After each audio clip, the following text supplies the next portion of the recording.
Good afternoon, Philly and Mustang fans. TJ Young alongside Aaron Burdorf and our stats guy Marvin. We got some afternoon basketball here tonight, Coach, with the Phillies and the Tigers of Griswold. Pretty excited about this matchup here.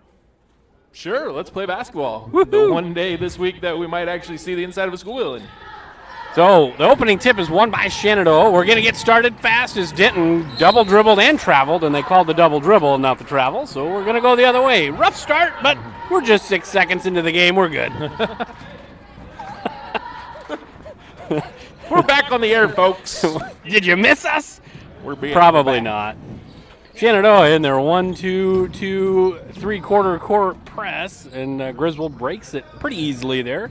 And up at the top of the key is Josie Milliken. Milliken passing it out to Adams, and Addison Adams cannot make the three. Rebound by Green. I think we'll say that a lot tonight. As she gets it in the corner, and now Rogers to Green on the wrist and fouled, as that was Carly Milliken fouling Lene Green. 18 points a game here, 12 games into the season. Definitely a step up in production from a season ago. Yeah, and coming off of one of her best field goal percentage games Friday night against Glenwood. I think she was 8 of 9 from the field. So very productive in that contest Friday night up in Glenwood. I hear that game was fun to watch on the stream. Yeah. I mean, if you're a fan of mispronunciations of players' names. Oh, we do it too, I'm sure. I know we do it, but I generally apologize ahead of time. Yeah. So Milliken has a dribble handoff to Hauser. That's on the floor. That's turnover. Lene Green gets the steal, and she's going to bring it up the floor. Gets it to Rogers between the circles. 1-0 Shenandoah here early. Ball screen, and Rogers with little resistance. Nice pass to Martin. Off the glass assist from Rogers to Martin. I think that's going to be an offensive rebound, TJ. All right, fair enough. And Abby Gallinghorst gets trapped in a really bad spot and turns it over to Denton, but then, she didn't turn it over, just kidding. Denton bringing the ball up on the right side. Gets the ball to Burdorf. Shoot it. Sorry. It's Burdorf, right? Burdorf. Okay. Just want to make sure we're pronouncing it right. And Denton shoots a three. That is short. Rebound by Rogers. Nobody home, but she didn't get it over the rim, and that's a rebound by Josie Milliken as she brings the ball up the floor. I'm guessing that Josie and Carly are related somehow. They sure look alike. And Carly has it at the free throw line. She gets it out to Hauser on the right side, and she walked with it. Definitely uncomfortable Griswold looks handling the basketball in the half court here against Shenandoah. And they're not really applying a ton of pressure. It just looks like Griswold maybe just a little tentative here coming out of the gates. Yeah, a team that, what'd you say, turns it over how many times Almost a game? 27. Yeah, that's a lot. That's a lot. 2-3 zone and just throw it over the top to the tallest kid, but she can't get it. And it's going to be a rebound by Griswold. And we'll move on. Thank you to our wonderful patrons who noticed that I didn't do my job. And I appreciate that because we don't know if you don't tell us. So thanks. I appreciate that. Well, you don't want to watch the game through and... Come on, everybody wants to see that. No, I do appreciate it. We love the feedback. It helps us be better. So thank you very much. Denton, top of the key, three, bang, and you were able to see it thanks to the proud patrons at home. And we have a timeout. And folks, you're really going to want to pay attention to the first commercial because I said so. Get a great night's sleep and support Shenandoah Athletics. That's right, on April 14th from 10 to 4, the Shenandoah Athletic Boosters are hosting a mattress fundraiser sale at the Shenandoah High School Gymnasium. Brand new mattresses from the brands you already know and love. All forms of payment are accepted, along with same-as-cash financing plans available to approved applicants. Scan the QR code on the screen for more information, and remember, stop by the Shenandoah Gym on April 14th. We are back here in Shenandoah, 6-0 Shenandoah, kind of choppy for both sides. Shenandoah has seen a couple go through the hoop though. Griswold only, I believe, just a one shot they've got off. Everything else has been kind of turnovers. Maybe kind of what we expected to start, but Griswold's the team that's won a few games here. If Shenandoah doesn't take care of business, they could stay in the game here. Yeah, for sure, and obviously playing here at 4:30, trying to get up the energy level and get the excitement going in a pretty dead gym, right? Is sometimes hard to do. And that's a good time out there by Griswold as Sadie Gallinghorst makes the first bucket of the game for the Tigers. Now Shenandoah up by 4. And a triple team on Green, but she says that's okay. Assist by Denton as the drop step into the middle of the lane gives her first bucket of the night. Milliken brings it across the timeline, dribbles right into a trap, and probably traveled with it, but then ended up kind of fumbling the ball away. And it's a turnover, and Caroline Rogers has it. 2-on-2. Rogers, not a lot of pressure, but she can't get it to go. There's Green with the board and the foul.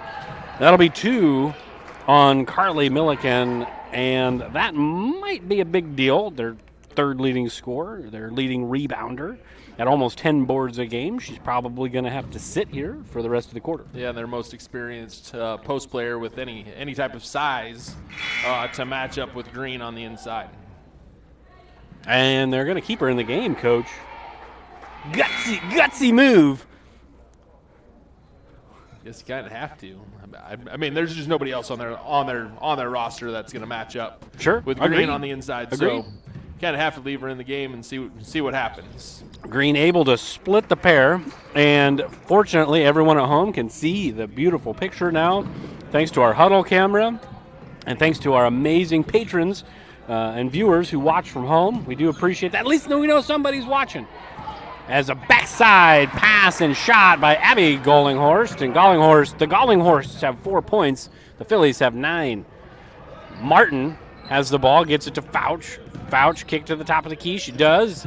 And into the corner. Burdorf, shoot that ball, Burdorf. She's the leading three-point percentage player on the team, Coach. She needs to let it fly. Yeah, she's very unselfish, I think is the word. Is that being selfish though? When you're that unselfish? Oh, maybe. As Green goes up and she gets fouled, I believe this time by Josie Milliken. So fun little start to this game because you've got 4 points by Griswold, all by Gallinghorsts, and 3 fouls by Griswold, all by Millikens. Interesting. Interesting stat.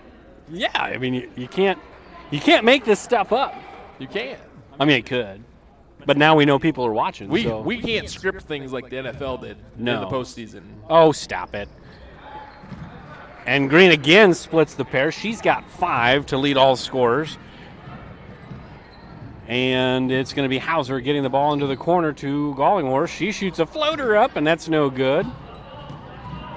And Burdorf with the rebound. Gets it out to Rogers, and good entry pass. A lot of contact that time. But the ball never lies, so it's going to stay with Shenandoah as that was off of Josie Milliken. Denton checking back into the game. Abigail Martin checking out. Starting tonight with Cassidy Stevens still nursing the ankle injury. Yep. And that ball stolen away by Milliken. 10-4 the score, 3:30 to go in the opening quarter. Hauser dribbling in the middle.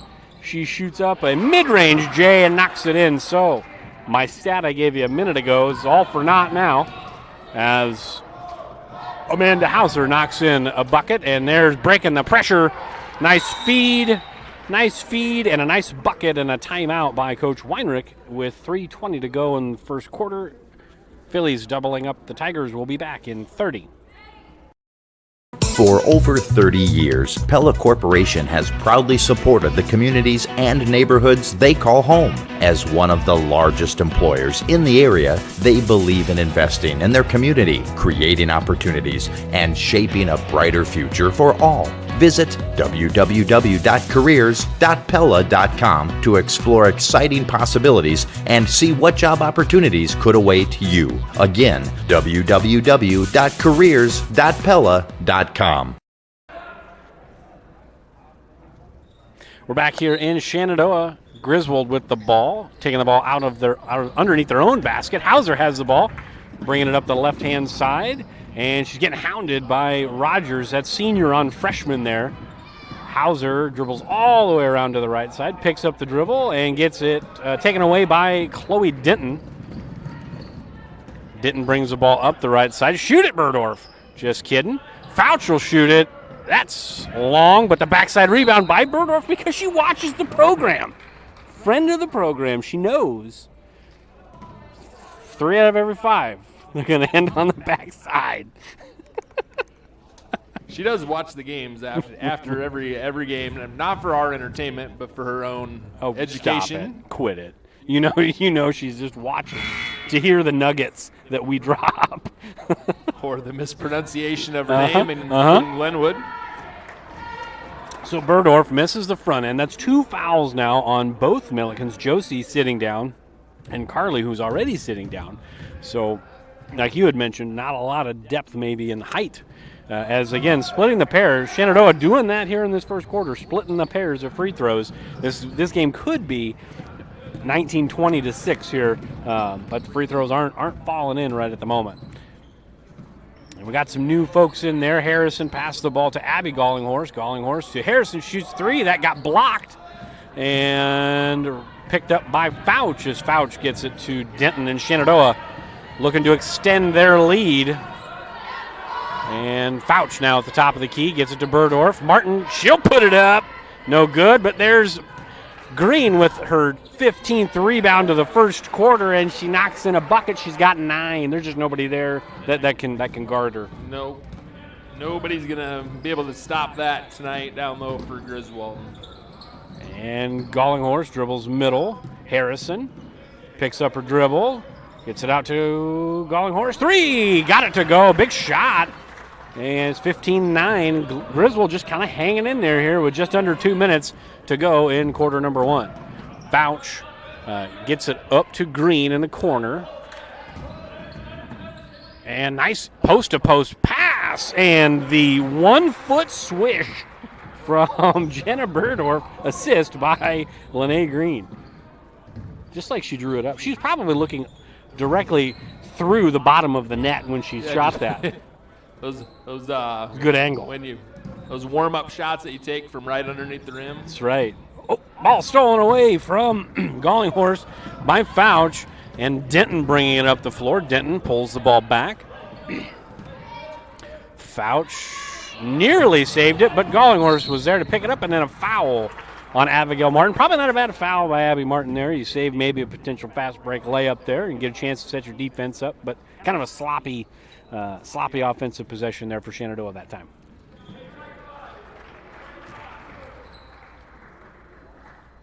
Your thoughts, Coach? Oh, we haven't been at this for about a month. It's been almost a month. It's been a while. Yeah, I almost forgot how to do this. Clearly I did. I forgot I left the overlay screen on top. So Griswold with the ball again, stolen away, and Rogers has it one-on-one against Addison Adams. Picks up her dribble, gets it to Green. Little two-man game as Rogers will shoot, and she's just short. Offensive board by Martin, and a mid-range J. That's short. Offensive rebound again by Rogers, and this time stolen away by Harrison and Griswold. Harrison out of control, slows it down. Little pass inside, and Gallinghorst can't do anything with it, and the ball's poked away from Adams. A lot of stuff going on here, Coach. And the layup on the fast break, good by Green. All of that for 2 points. All of it. All of it. Shot clock off. 10 seconds to go in the opening quarter. Shenandoah up by 10. Ball poked away again, and there goes Green. Dunk it, Green. She goes up and lays it in. 21-9, and that will be the end of the first quarter. 13 points already for Lene Green, and a host of turnovers for the Tigers. We're going to step aside. Quarter number 2 will be following this break. United Group Insurance. People you know and people you trust. Because we are local in Southwest Iowa with offices in Red Oak, Atlantic, Griswold, and Shenandoah. Our team of agents will find the perfect policy for your needs from the wide variety of carriers that we work with. We offer policies for home, auto, life, farm, health, and commercial with vast experience in both hail and crop insurance. Learn more at UnitedGroupINS.com today.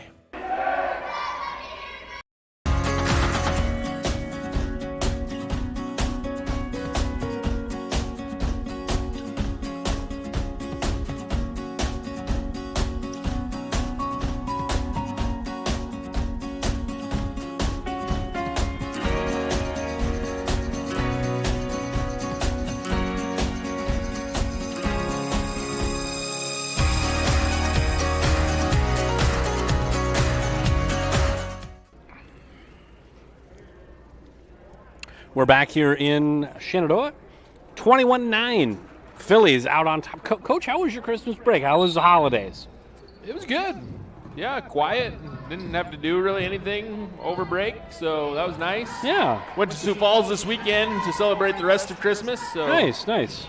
How was yours? Mine was good. Marvin, how was yours? Thumbs up? All right, Marvin gives us thumbs up. He's not much of a talker, that guy. That's the only reason why I did that. The whole thing was just to set up Marvin. Shot on the wing by Rush, and she missed everything, but there's Burdorf with the backside rebound. Friend of the program, 21-9. Denton bringing the ball up the right side. Ball screen and a little float pass that time. See, that's where I like the lob pass, when the defender's in front and there's nobody behind. I enjoy that. That was a good feed. Yeah, that was a good set play there by the Phillies. Harrison has the ball, gets it to Rush. Madison Rush now gets it over to Harrison, and Carson Adams gets it to Addison Adams. And mid-range J is good. Touched to nothing but the bottom of the net there by Sadie Gallinghorst. And it's 23-11. Shenandoah up by 12. Denton has the ball at the top. 20 seconds on the shot clock. We're probably fine there. I don't think we'll have any shot clock violations tonight.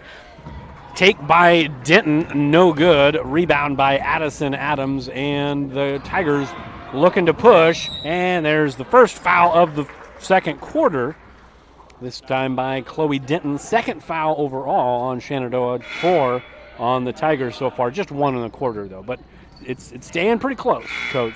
The foul discrepancy. Yeah, I mentioned during the break to you that the Phillies have 8 steals on 10 Griswold turnovers. Sometimes games like this where they're kind of sloppy, you get into bad habits and reach in. Yep. Get lazy with your feet and just try to reach. And that's what happened there with Denton. And Milliken shoots, looked like a 3, but they're going to say she had a pinky toe on the line, so just a 2. And a 23-13, and Burdorf thought that Rogers was going to zig, and she ended up zagging, and that ends up being a turnover. And Sarah Pickens has checked into the game for the first time for the Phillies here in the early stages of quarter number 2. Hauser to Milliken. And Milliken to Milliken. She'll shoot a 3. This time no good. Rebound by Burdorf. And Rogers looking to push. Nobody picking up the ball. And Rogers goes in and lays it in. That's a good job by Rogers to realize that Milliken, the lead defender, was not picking up the ball. She took it all the way until somebody stopped her. Good job. Nobody stopped the ball and able to take it all the way to the basket, and good finish by Rogers. Hauser got the ball poked away, but Milliken picks it up. Now Carly Milliken at the top. Kind of a jumbled offensive set here. Hauser to Adams. She'll shoot a top of the key 3. That's no good. Milliken with the rebound and a foul. Might get that one on Green, but it's going to be on Rogers. They're going to say Rogers with the foul. 3 to 4 are the fouls, Coach. Okay. Honestly, like, it's even more it's so much more apparent when they clear the fouls after every quarter. I mean, it's just human nature. Like, how do they know? Like I watched the Purdue-Nebraska game the other night, which was an amazing game, by the way. But you paid to watch that? I already have Peacock. Oh, so do I. So you're watching that game as Milliken can't make either free throw. You're watching that game, and as physical as that game was, you're telling me that with like 3 minutes to go in the game, both teams had fouled 8 times? I'm sorry. Like, there's human element to that. Right. For sure. Right? Okay. Anyways, back to the game. Fouch to Burdorf. Back to Green. 15 on the shot clock. Shoot it, Burdorf. Get it to Burdorf. Probably got to travel there. Yep, got to travel. A little shuffle into the puppies. And just 2 points, or 4 points rather, for Shenandoah here in the first 3 minutes of quarter number 2. Not a glowing offensive reviews here in the first part of this second quarter. Yeah, just kind of stagnant offense, not really getting anywhere with anything here to start the second quarter. And a good help defense there by Burdorf. She gets a block on that, and Green comes up with the loose ball. I always thought that should be a rebound. A block? Off a block. because it's a shot. Well, Green got a rebound. Okay. She gets the rebound. Okay, good. Yeah, a Good. block and a rebound because there's still a shot. That's right. Yeah, that was my point. As Milliken can't save it, but it'll stay with Shenandoah. They reset the shot clock. That was not correct. So hopefully they hit the go back They're button. going to hit the go back button. Watch. There it is. There it is. Got 14 on the shot clock. Green, free throw line jumper, all but in, and then a rebound on the backside by Burdorf can't go, and the jump ball keeps it with Shenandoah. So that's a team rebound from Rogers because it stays with Shenandoah. Yeah, Rogers actually gets the rebound Just kidding. Rogers gets a rebound. because it stays. Denton, 3, bang, knocked it in. That is, I believe, the second triple of the night for Denton. So 6 points for Chloe Denton. As Hauser, nice little pocket pass to Milliken, but she couldn't come up with it cleanly. And now Adams, ball fake, mid-range J, rattles in. Nice shot. Good little ball fake from the junior Addison Adams, as they're just kind of staying in the ball game. I mean, not necessarily threatening to take the lead, but they're kind of hanging in there against Shenandoah.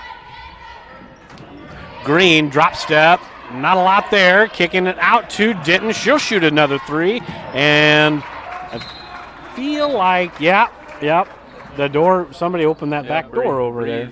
Just came right through. I just kind of got a chill. Yep, it happened. Well, it's cold outside. It's going to be super windy. It's going to be super cold. Blizzard-like conditions. The chief meteorologist, Aaron Burdorf, I hope you went and got some bread, milk. My wife sent me a picture of the shelves. Typical Iowan. If I can't go a day without bread and milk, Well, you might have to go 3 days. I'll be fine. Okay. I'll be fine. I'll text you Sunday and let you know how the bread and milk situation's going at my house. Okay, that's fair. The turnover by Shenandoah. Back and forth we go, turnover and turnover.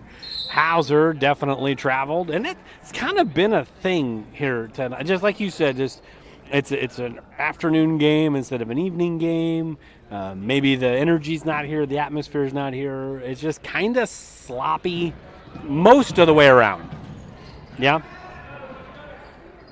As that's not sloppy, is a good feed, and Rogers gets the bucket. That's her third and fourth point. Good assist by Burdorf.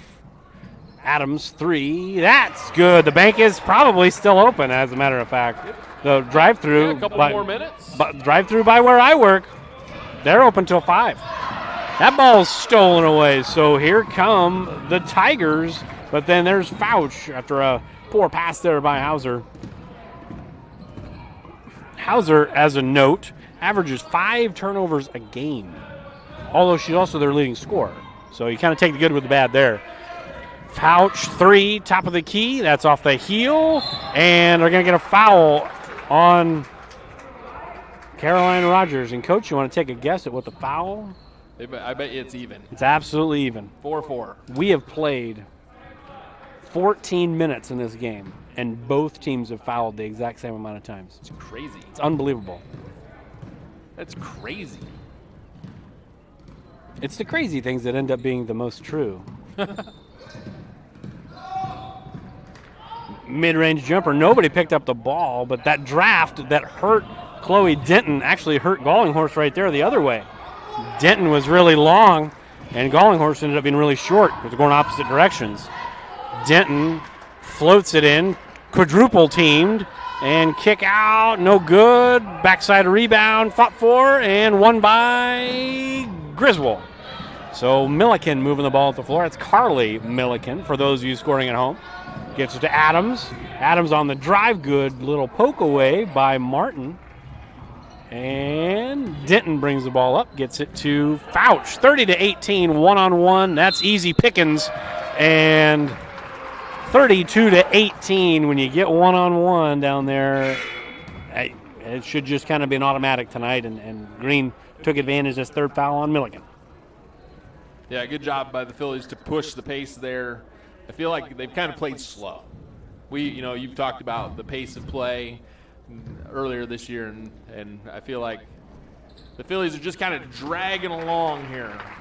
Well, it's been a tough start to the new year, right? A couple couple of games that didn't go the way they wanted to. Nice back cut and a foul. Just kind of losing track of her defender there. And Abby Gallinghorst will go to the line as Pickens got caught with her hand in the cookie jar there. Yeah, just wasn't ready for the backdoor cut. Didn't keep her eye on the ball and her person. C-ball, C-man. Yeah. Yeah, and you talk about the slow start to the season. Obviously, the last three to the new year. Yeah, to the new year. Obviously, the last 3 days not being in school, no practice. You missed a game that you were supposed to play earlier in the week. It all just kind of ties together. It's like a really good throw rug. Ties the room together. Do they? I'm not into that type of fashion. I don't know. Pickens for three.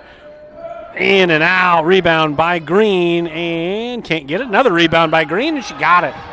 Just padding the stats. 20 points now for Green and a host of rebounds. Marvin, how many does she have? How many rebounds? 6 rebounds. So that's a travel there by Josie Milliken. And we have a Cassidy Stevens sighting. It's good to see because she did not play, if I'm not mistaken, in the last 2 ball games. Yeah, she hasn't played since break, so good to see her out of a boot and back on the floor. And kind of had a mishap in practice. Really good cut and find as the pace, as we love to talk about, is starting to kind of pick up a little bit on the offensive end for Shenandoah. That ball poked out of bounds. It'll stay with Griswold as Hauser's going to check back in for Josie Milliken. 36 seconds to go in the first half, 37-18. Shenandoah essentially doubling up the Tigers at the moment. Hauser shuffled the feet a little bit, got away with it. And another shuffle of the feet there by Gallinghorst, and she, again, got away with it. Rush to Gallinghorst, and she's blocked back by Green. Hauser, elbow jumper, that's long, and rebound by Gallinghorst. That's Abby Gallinghorst. So the shot clock is off, 10 seconds to play until halftime. Hauser trying to drive, kicks it into the corner, and that shot is missed by Gallinghorst. Denton, half-court heave, no good to end the first half. We're going to step aside. We'll pay a few bills. Marvin's going to get some stats together, and we'll come back with a little halftime recap. From large projects to daily tasks, we can help at Miller Building Supply in Shenandoah. This is Josh, and we pride ourselves on quality products, knowledge, and service. We're always available for advice on the projects that take years to design or the issues that need fixed in a hurry. And we offer free estimates on anything and everything you need to complete both. When you have a demand, we offer the supply. Miller Building Supply in Shenandoah. I always was fascinated with working on vehicles ever since I was a little kid.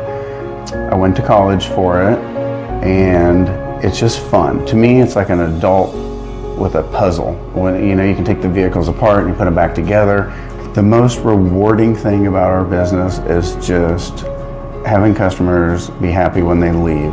It's everything. If you have people leave and they're unhappy, you have no business. We're back here in Shenandoah, 37-18.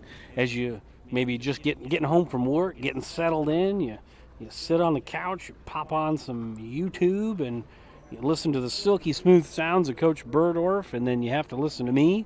But Marvin's here as well. Marvin, what did he come up with for the halftime stats? Yeah, so Phillies are up 37-18 here at the half. Lene Green, 20 points and 6 rebounds, leads the way for the Phillies.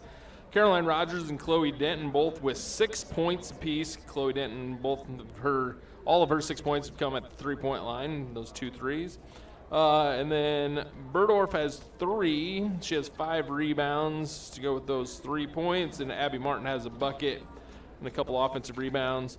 Rogers and Denton both with 3 steals.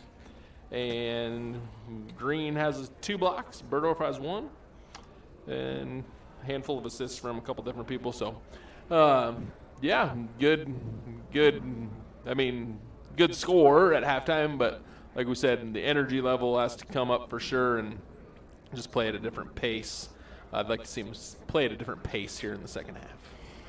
And let's assume for a second that nothing happens tonight and tomorrow, and we get to play the game tomorrow night, which we don't probably think that's going to happen. But if that does, I mean, Clarinda is a different animal, right? I mean, you can't have the same effort. Not that it's been poor effort, but just kind of, like you said, kind of sluggish at times a little bit, maybe lackadaisical pass or something like that. We just got to kind of dial it in, right? It's kind of the home stretch. Like 8 games left, 9 games left. Really kind of got to dial it in to have a big second half of the season. Yeah, for sure. Because that's on the table. Yeah. The big second half is definitely attainable for the Phillies. Yeah, there's some big games coming up in the Hawkeye 10, but games that are definitely winnable. And is this our last non-conference game? Tri-Center. Oh, Tri-Center on Monday. If we can even have half of that on the Blizzard, Snowmageddon. It's on Monday? It's supposed to be on Monday. Even though there's no school? Correct. Wow. Yeah. That's some bold scheduling. Yeah, it's been that way for the last couple of years, actually. We went to Tri-Center last year on nice MLK Day. Well, it gives the folks around something to do in the -4-degree weather on Monday. Gives them a reason to wake up. That's get right. moving. There you go. Okay. Anything else before we step aside for 6-ish minutes? That first commercial. Oh, yeah. New commercial in the roll. The mattress sale. If you don't know, it's because this is the first time you're hearing about it. But we're going to beat it into your brains for the next 2 months. Yeah. April 14th, Sunday. If you're in the business of wanting to buy a mattress, don't do it. Hold off. Yeah, until April 14th. You can sleep in that bed that you're sleeping in for a couple more months because there's a big mattress sale that's going to be here in Shenandoah. All the proceeds go to the Athletic Booster Club. So if we can sell about 30 or so mattresses, that equals about $5,000 in the Booster Club's hands. And 30 mattresses, 14 of them under $1,000. You can finance if you need to.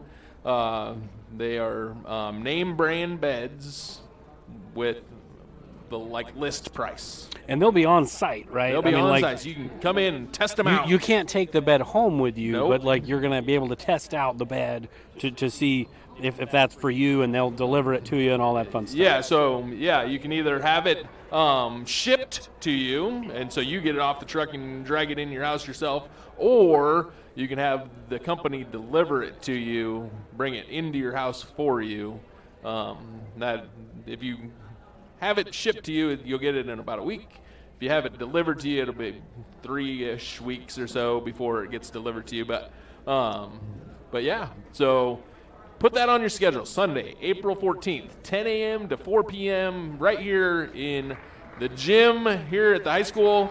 30 mattresses on sale for you to come in and try out. And if you buy one, the Booster Club gets a portion of the proceeds. And not just mattresses. No, there's lots sheets, of fun things. things. There, Pillows, all sorts of fun stuff. A lot of home and bed decor.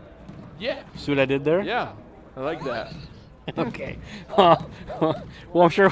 They won't have any of those whatever rugs you were talking about, though. Area rugs? They won't have any of those. A throw rug. Yeah. I said a throw rug. Yeah, they won't have any of those. Yeah, they might. They really tie the room together. Yeah. Have you never seen The Big Lebowski? Anyways, all right, we're going to step aside. 4 minutes to go until we get started here in the second half. Phillies up by 19. We'll be right back.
We're back here in Shenandoah. It is the third quarter, and Griswold has the ball first, and a double dribble by Hauser.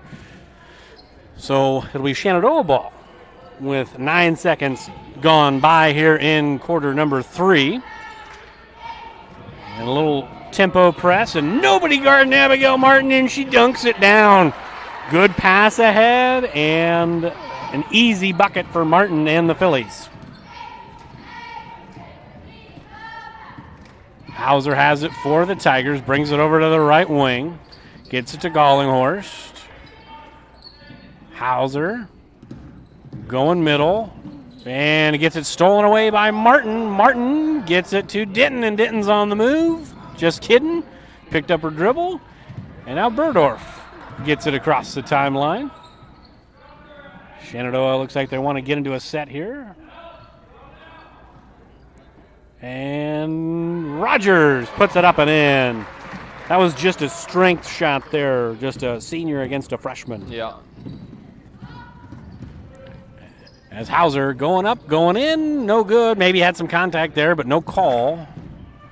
And rebound by Green, as that's her 7th, or 8th, or 9th. I don't know. 7. Double watch for Lene Green. And Denton on the drive. Nobody stopped her, and she laid it in.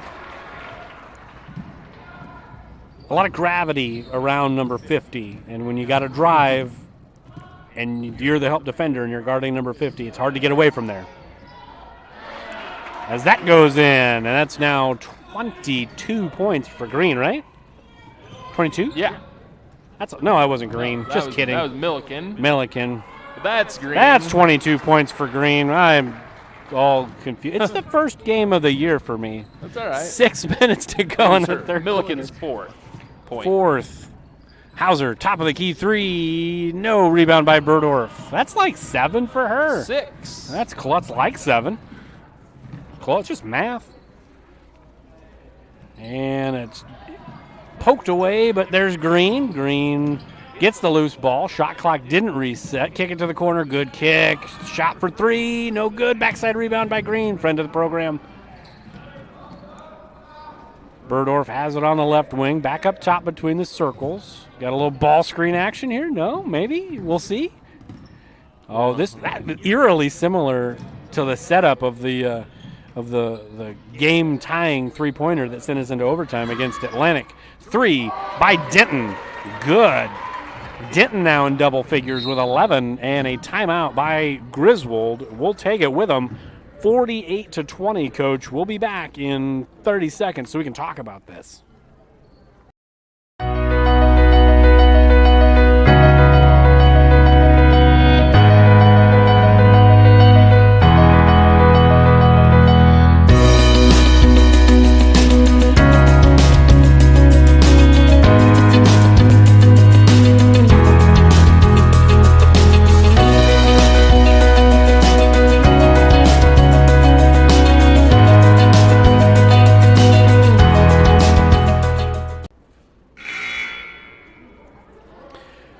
Third quarter, 48-20. Shenandoah up by 28, Coach.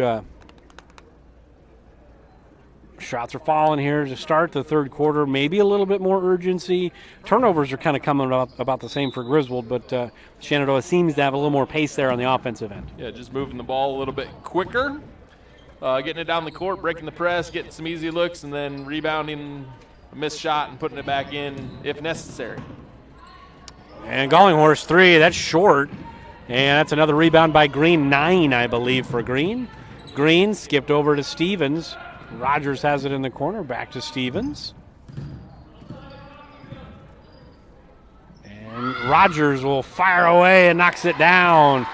3 from the wing. And now Rogers in double figures. So 3 Phillies in double figures now. Right, Marvin? Right? That is right. Well, you're not Marvin. He said. Thumbs up. Give us thumbs up. He pointed at his paper. And Gollinghorst 3, and that's short. That's well short. Back-to-back shots there for Griswold. Just as good as a turnover on both of those, right?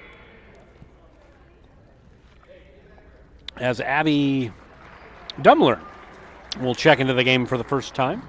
with 4.5 minutes to go. I don't imagine that's the end of the night for Rogers. Maybe it is. I don't know.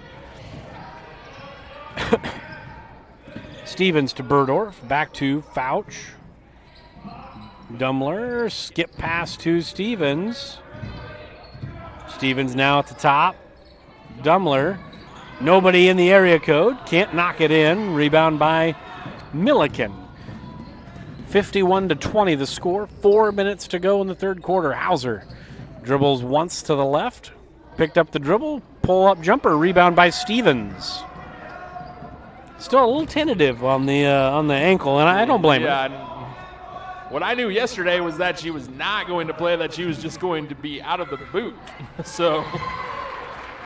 And that is a nice little drop step by Green. Now 24 for Lene. I'm guessing one more rebound, and you might start seeing the beginning of the end for her. Yeah, probably doesn't need to play much more today.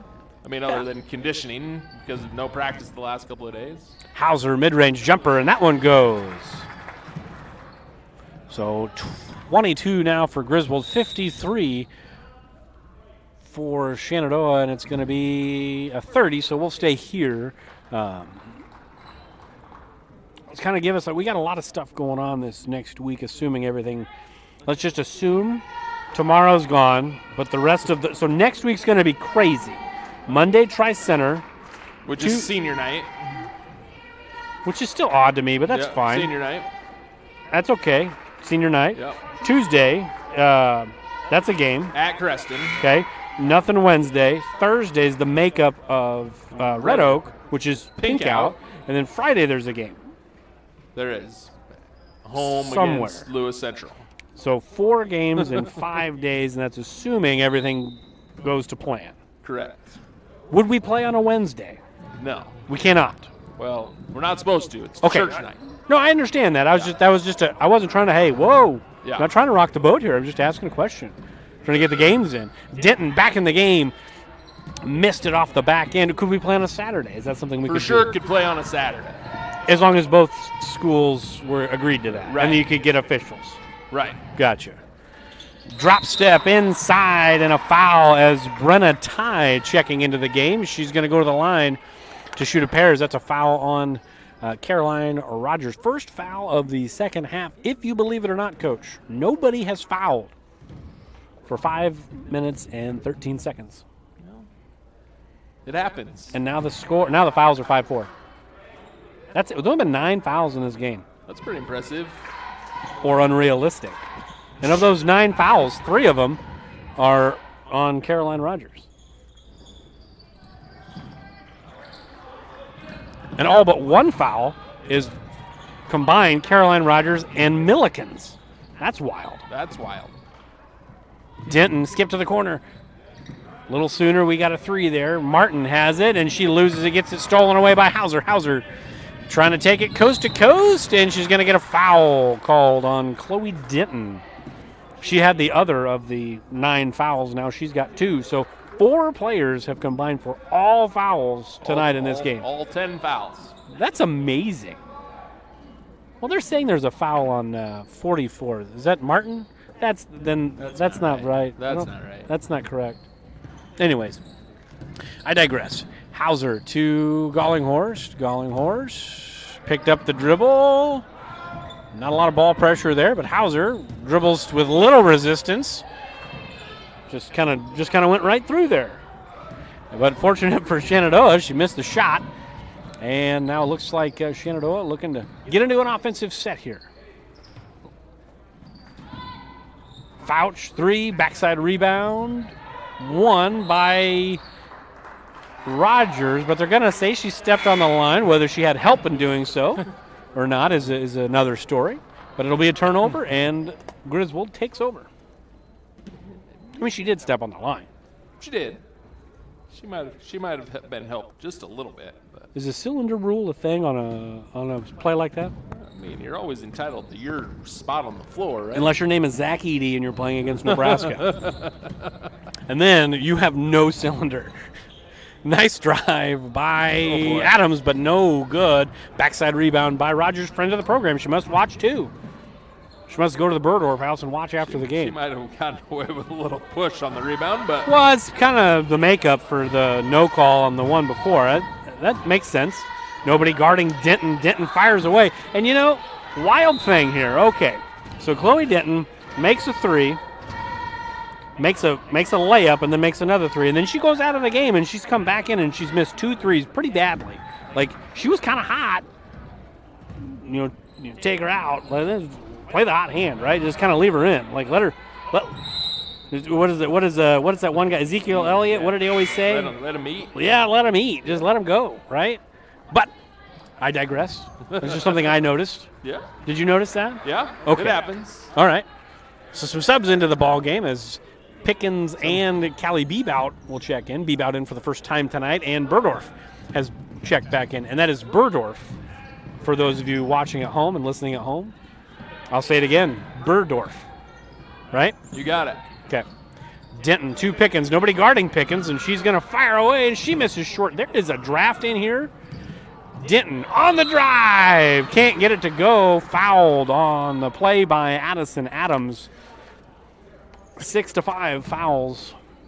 Shenandoah leading by 1. In the foul department. Oh, for crying out loud. Can't take me anywhere. Denton knocks in the free throw.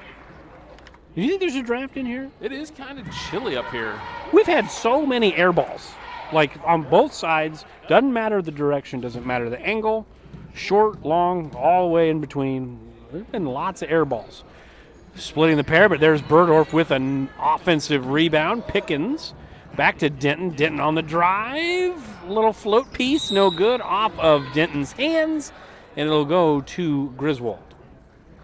54-22, coach. There's 0.7 seconds between the game and shot clock. So they could hold for the last shot, but ball stolen away. Denton dribbling through some traffic. Shot clock off, skip pass to Burdorf. Burdorf on the take, contact, and going to the line as that's a foul on Carson Adams. I'm assuming, I don't know this, but I'm assuming a younger sibling of Addison Adams. They have 1, 2, 3, at least 3, I think 4 sibling pairs or cousins. They have 2 Adamses, 2 Gallinghorsts, 2 Rushes, and 2 Millikens.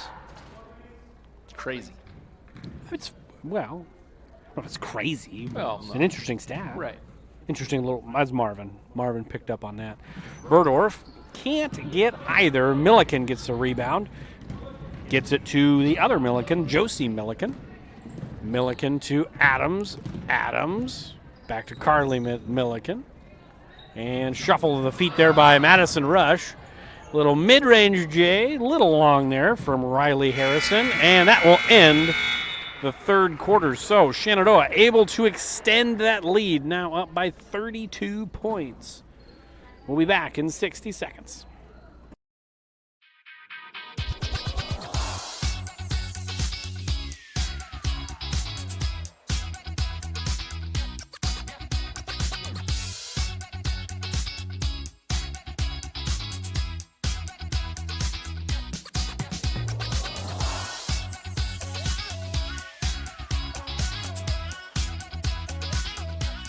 It's time to be you at Iowa Western. Apply today. The cheerleaders? Oh, yeah. Ignite is a creative and flexible learning opportunity of the Shenandoah Community School District. Through Ignite, students and families can perfectly tailor an educational system that matches their own individual needs.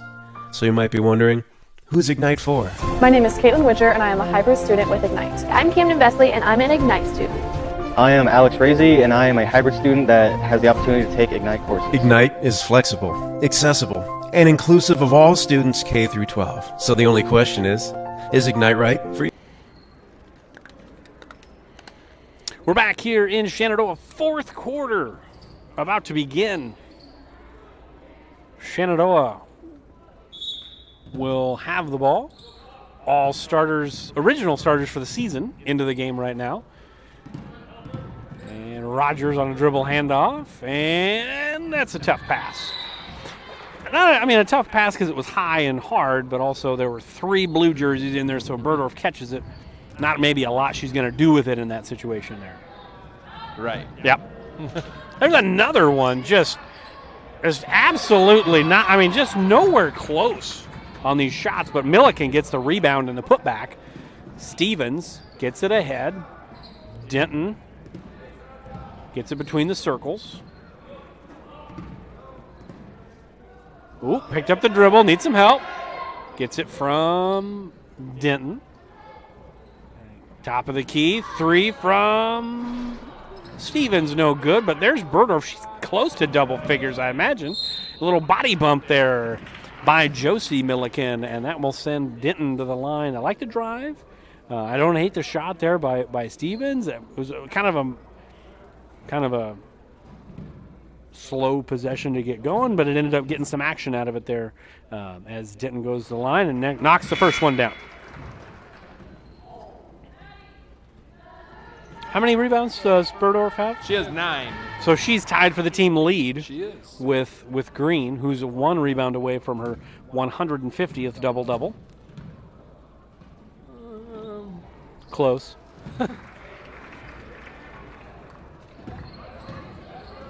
Denton knocks down both.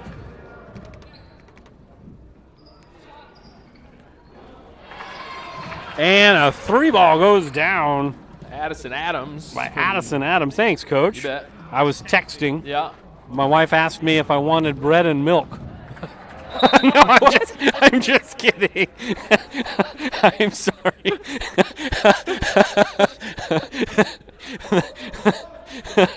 We have too much fun up here. You have to be prepared.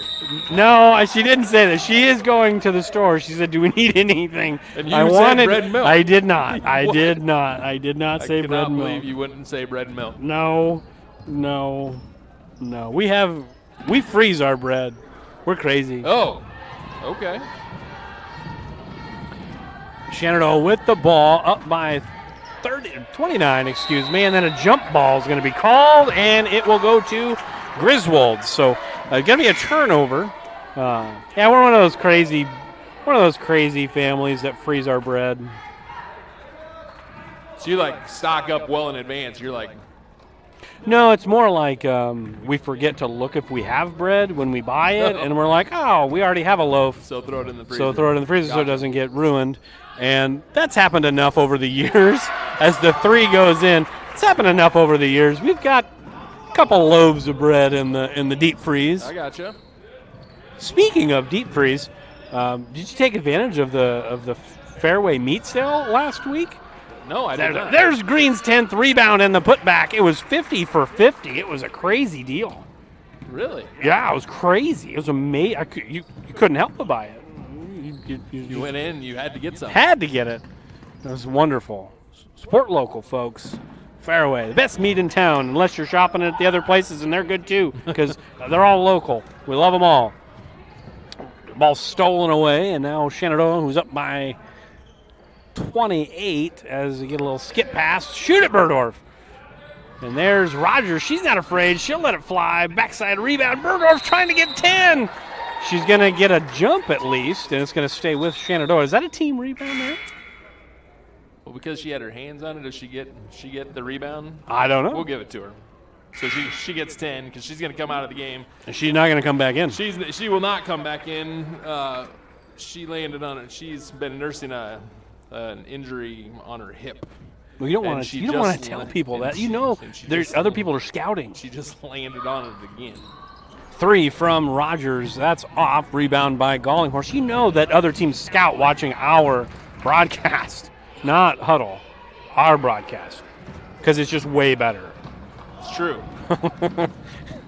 Green trying to go coast to coast. She gets a foul. She definitely got fouled, but she makes the shot anyways, and doubling up the Tigers' 30-point lead, 60-30. That's a nice little coast to coaster. I'd love to see her do that more. I mean, I know she's been doing it more this year, but again, I'd love to just see it way more. You get the rebound, go, right? We've talked about that a lot, over this last year. You get it, you can dribble, go. Yeah, for sure. there's no reason why she can't get a long rebound and go. It's true. We'll talk more about that when we come back. To commercial. Yep, got to pay some bills.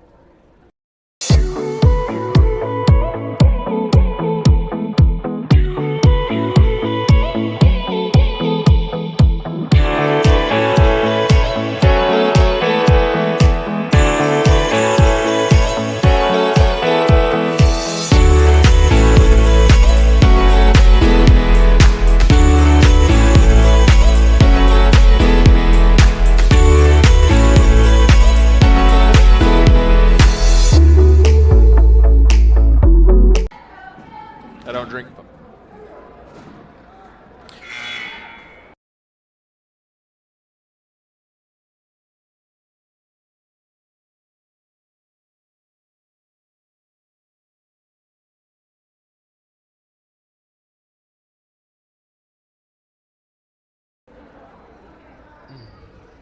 And we're back.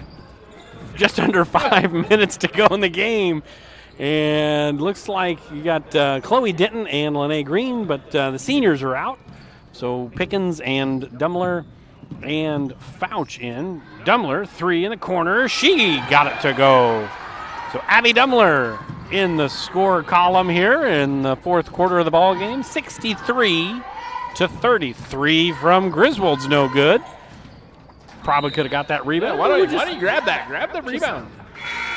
That's a stat, man. I agree. That maybe that's why I said something. Because, could have got it. Could have pushed up in a fast break situation maybe, But Shenandoah ball regardless. And it doesn't let them set up a press. Fouch, nobody stopping the ball until the end. Got some contact, but no foul call. And the fouls are even now, by the way. Because sure enough. Griswold has the 1, and we were up by 1, so it's even. Adams tried to get the ball inside to Harrison, and then Adams shoots the 3. Backside rebound by Fouch, corrals that one. And Callie Bebout checking back into the game for the second time here. She'll probably play the duration. Pickens, pump fake.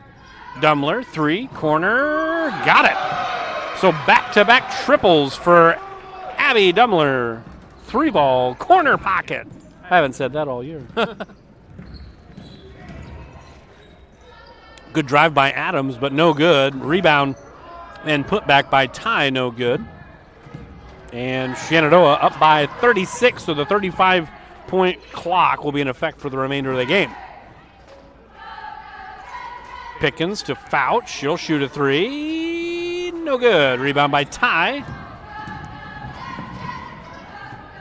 Ty traveled, and it's called. Going the other way.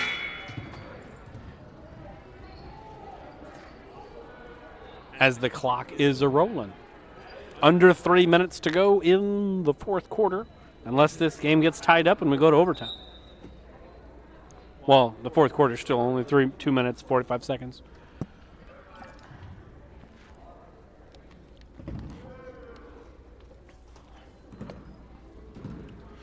Fouch to Pickens. Bebout shuffled the feet, got away with it, but the ball never lies.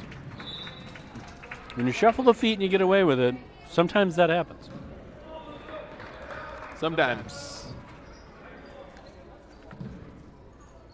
2 minutes to go in regulation. Ball screen. Adams to Hauser. Hauser dribbling with the left hand. Couple dribbles, picks it up. Mid-range J, that missed everything. Backside rebound by Zoe Amos, and she'll go to the line. Amos checking in for the first time by my count tonight. Marvin? Yep, he says first time tonight, so she's going to at least get into the stat column with a rebound, and she's going to the line. Chance to put some points on the board.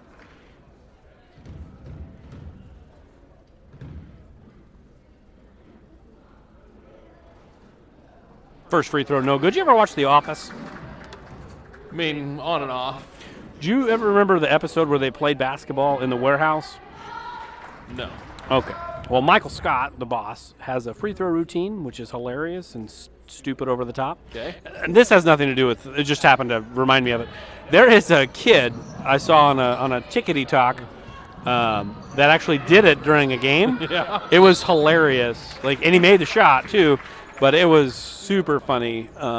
Those are the things I appreciate when it's a kid too. So it lets you know, like, The Office is generational, right? I mean, it's multi generations. But yeah, he really like spins the ball super big and back towards him, like way out in front and back. Does it a couple times, then sets the ball completely down on the line. Takes a super big deep breath, picks the ball up and shoots it like Granny style. It was awesome. Anyways, we got a minute and a half to play in the ball game. Griswold down by 36. Hauser drives in, can't get it to go. Nora Martin fights for the jump ball, but it will stay on the jump with Griswold. That's Nora Martin. Yes, Nora. She's the second time she's been in, right, Marvin? Yeah. Yep, that's what he said. Yep.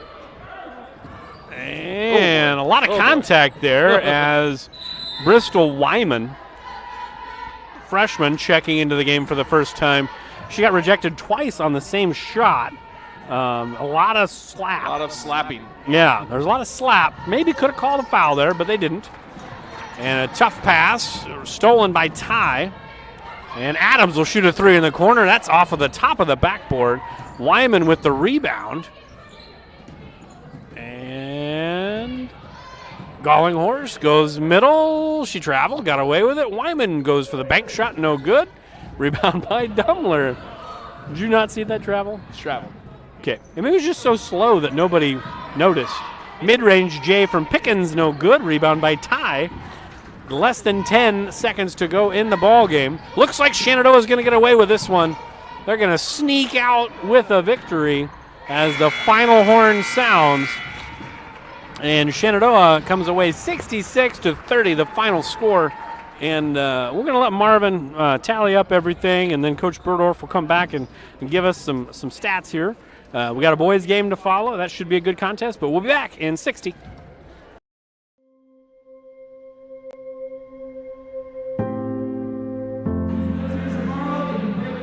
So many ways that Bank Iowa has helped, but I think most importantly to us, it's continuing to engage with us. When we came together, we both felt like we would bring a couple things from our past into the present, and that one of those was their Courage on the Court event.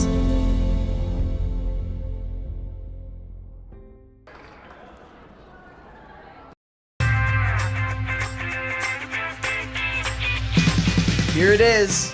This is where my passion is my major.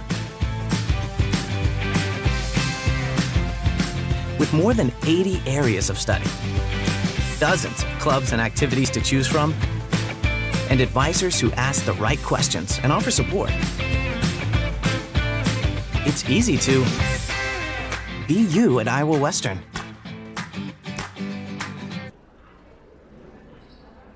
This very moment, a board-certified surgeon specializing in female pelvic medicine and reconstructive surgery is scrubbing up in a newly remodeled surgical center full of the latest technology to give a woman a chance to take back control over her body. It will take less than an hour. There will be minimal recovery time, and afterwards, she'll start to feel normal again. These are the things that happen here every day. The new surgical center at Shenandoah Medical Center. Your health is our mission.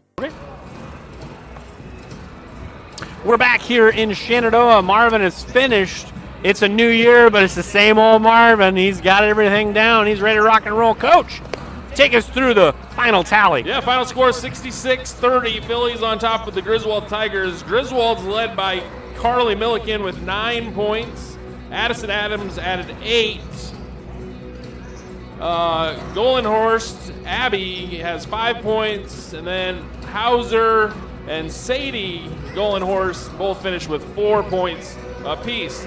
For the Phillies, Lene Green leads the way with a double-double, 28 points, 11 rebounds, 3 block shots, 2 steals, 2 assists for her to lead the way for the Phillies.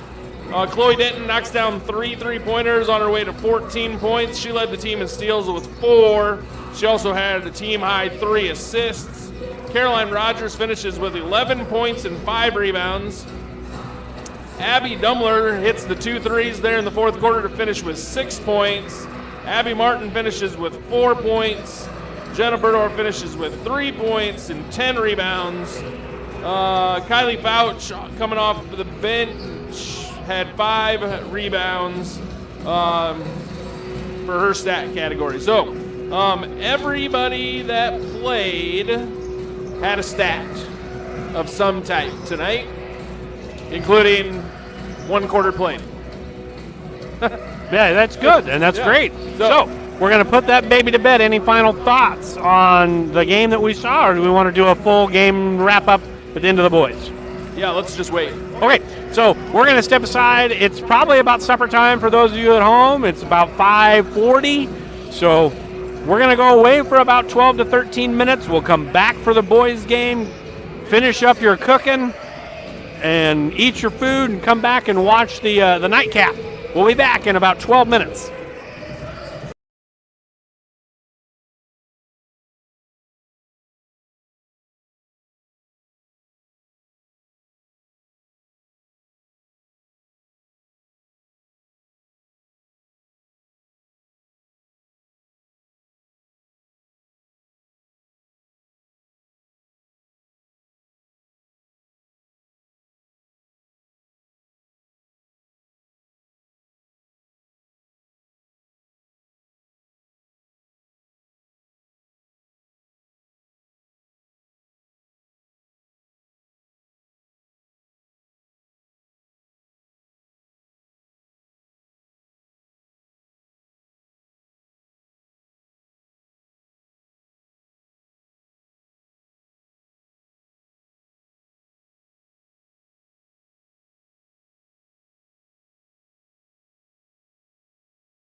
welcome back to Shenandoah High School, Rex Roth Court. We are ready for the nightcap. You can rest easy knowing that your bread and your milk will not go to waste after watching two wonderful basketball games here tonight. We've already seen one. We've got the Mustangs and the Tigers here right now. Shenandoah wins the opening tip. O'Rourke has it, brings it down to the corner. Nice little dribble drive, and just can't finish is Dalton Athan as it'll go to Griswold. This is kind of a sneaky good matchup, right? Like, Griswold's been down for quite a while, but they're having one of their better seasons that they've had in recent memory, and they can score a little bit. I mean, this is a team that can score a little bit. Should be an interesting matchup here tonight.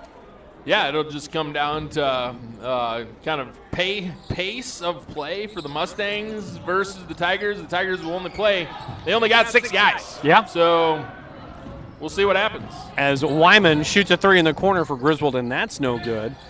So Shenandoah gets the rebound and looks to set up something here against a little bit of a kind of a 1-3-1 look, or a 1-2-2, 1-1-3. Yeah, some type of amoeba something. That's a 1-3-1. So again, now you do a really good job as Brody gets called for a double dribble. You do a really good job of explaining to the folks at home attacking a 1-3-1, which is what we're seeing right now. So what do we want to see when we try to attack a 1-3-1? Yeah, so I mean, the way I always did it as a coach was to just match up with it and play it like it's man, and move yourself around, set screens just like you would against man. But of course, obviously, if you can get it to the corner and then dribble drive to the elbow, you're going to create angles for yourself to score. That ball's poked away, and Wyman has it for Griswold. And pass to the high post.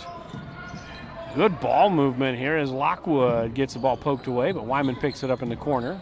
Back into Lockwood, blocked by Berdorf, and that's his 500th on the year, I imagine, somewhere in there. 26th. You know exactly. Nice feed and nice drop in by, so that was Graham. Graham knocked it in, starting tonight.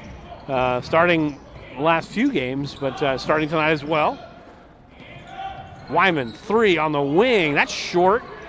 And Lockwood picks up the rebound, and they're going to get a push foul on Berdorf. That was was first foul of the night for either side. Goes to, of course, the Broadman. He has done a better job here as we've started the second half of the season of not getting into early foul trouble. So hopefully that one foul won't lead to more. And we're going to get a foul on the other side by Hogan Hook. All name team, Hogan Hook. Like a professional wrestler. That's awesome. I love it. So fouls are even up at 1 apiece. Something to keep an eye on through the night, because you know I will. Shenandoah up 2-0. Berdorf has it in the corner. Lormer on the left wing. Dribble drive. Shoots a little floater, and it goes. Camden Lormer gets on the board. 4-0 Shenandoah. And again, they're in a little bit of a different defense here in the second half of the season. Yeah, it's a 2-1-2 type of pressure at the top of the key, and then the idea is to give Berdorf more freedom to move around on his own inside the middle of the lane to block shots. That ball poked away by Cook, by Griswold, and now Wyman has it on the left wing. And Wyman and Cook are the two guys you kind of want to watch out for, both averaging around 11 or 12 points a game. As Wyman shoots another 3, he's 0 for 3 so far, but definitely not something you want to test, because he's going to shoot them. And there's Cook right there. Those are the two guys that can kind of fill him up a little bit for Griswold, and Cook gets Griswold on the board. Athan goes up, and he will shuffle the puppies before he got fouled there. So going to be a turnover, and going to have Zwickel and Cepeda checking in for the first time tonight. 4-3 the score, and you mentioned it earlier. Just 6 guys dressed out for Griswold tonight. interesting. They probably haven't played much this week either, too. So just kind of one of those deals where it could be a night of attrition, and that's kind of maybe what Shenandoah is hoping for here. Just kind of wear them down. That ball gets poked away and stolen by Lormer. As you said, Shenandoah looking to run, and Lormer throws up some stuff, and it's tipped away. And Griswold gets it back. Cook, deep three, no good. Backside rebound is picked up and almost saved. It was saved by Zane Johnson. Good job there by Johnson hustling on the backside. Yeah, right now, too many offensive rebounds for the Tigers. Mustangs need to shore up the defensive rebounding, which does get difficult in a zone, like you've talked about numerous times before, in the zone and being able to rebound on the backside. Yeah, backside rebounds matter, evidently. That's a little hand check there by Zwickel. Second team foul on the Mustangs. Here we're halfway through the first quarter. 4-3 Shenandoah maintaining the slimmest of leads. Lockwood, pump fake, Wyman going to the left. Lockwood into Hook. Hook, little short jumper, no good. Backside rebound by Burdorf. I know he watches, friend of the program. As that ball's poked away, Wyman trying to go coast to coast. He didn't have numbers, and fortunate not to turn it over there because it was a 1-on-4 essentially fast break, and it'll stay with Griswold.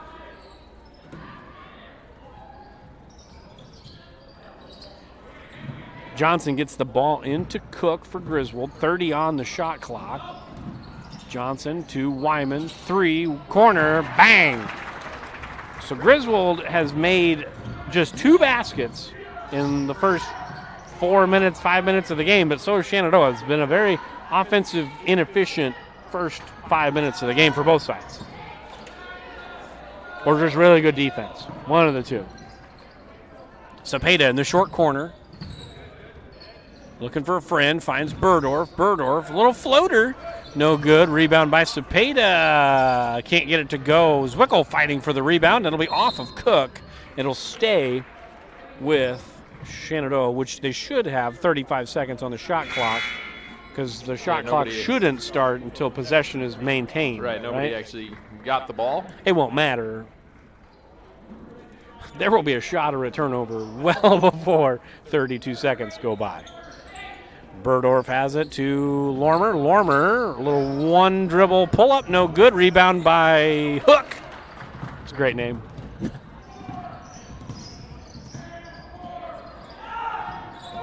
Wyman, one dribble, picked it up, needs some help, finds it in Lockwood, and we're going to get a timeout by Griswold. So we'll take it with them. First timeout of the game for either side. 6-4, Shenandoah trailing by 2.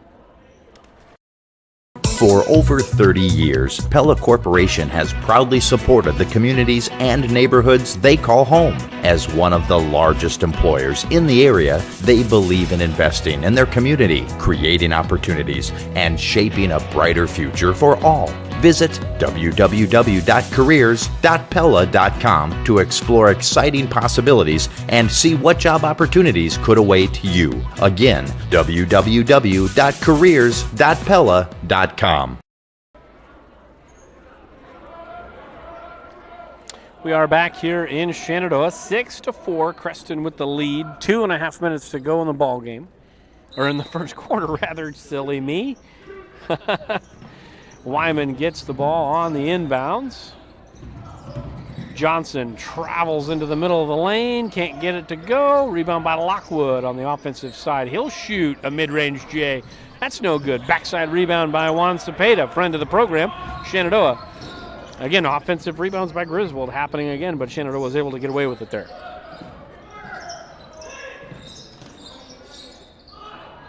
Burdorf thought about the 3. One dribble, tried to get it inside, but good job by Wyman to drop down and take that ball. Wyman picked up the dribble, gets it to Cook at the top of the key.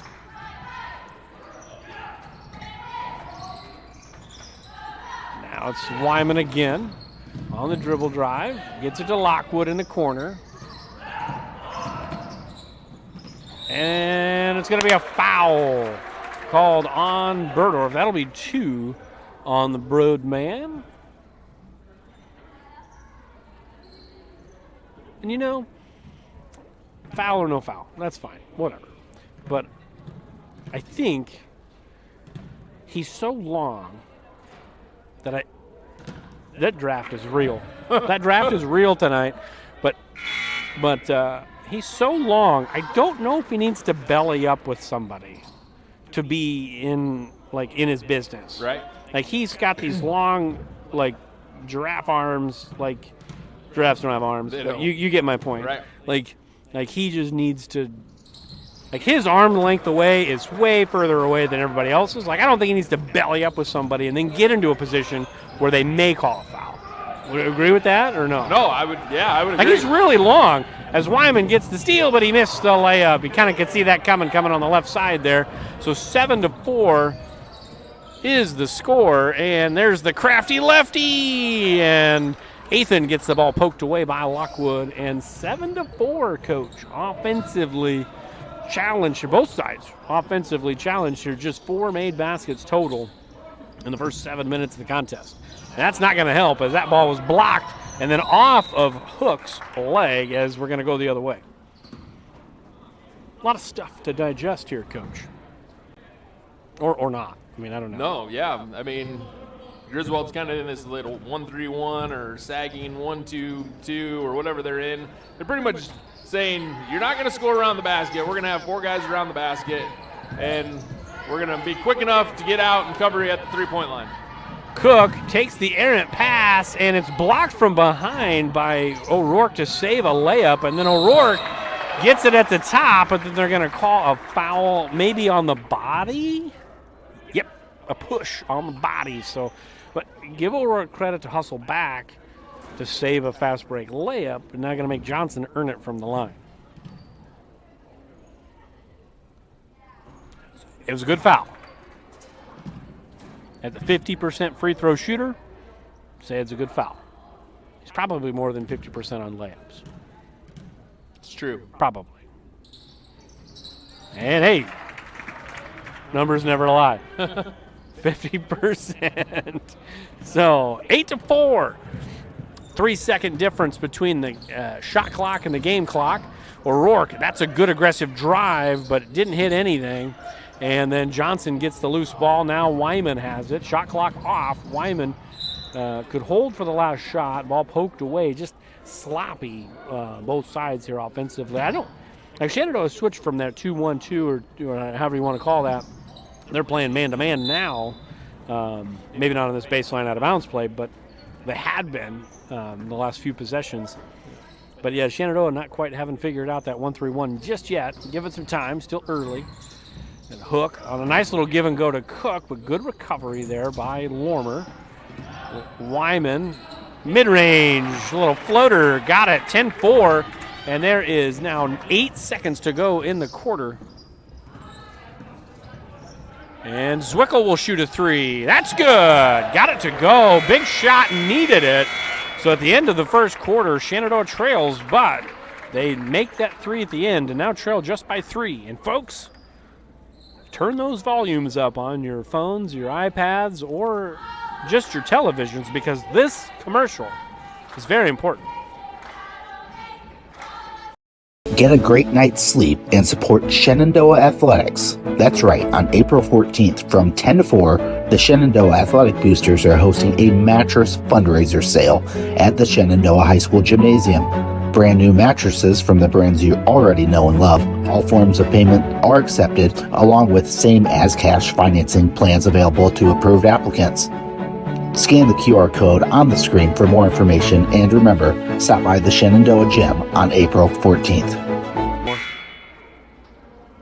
United Group Insurance. People you know and people you trust. Because we are local in Southwest Iowa, with offices in Red Oak, Atlantic, Griswold, and Shenandoah. Our team of agents will find the perfect policy for your needs from the wide variety of carriers that we work with. We offer policies for home, auto, life, farm, health, and commercial, with vast experience in both hail and crop insurance. Learn more at UnitedGroupINS.com today. We're back here in Shenandoah. Griswold has the ball to start the second quarter. Rebound on the backside by Cole Graham. And Zwickel on the take and lost the ball going up. And it's going to end up being a shot and a rebound, not a turnover. And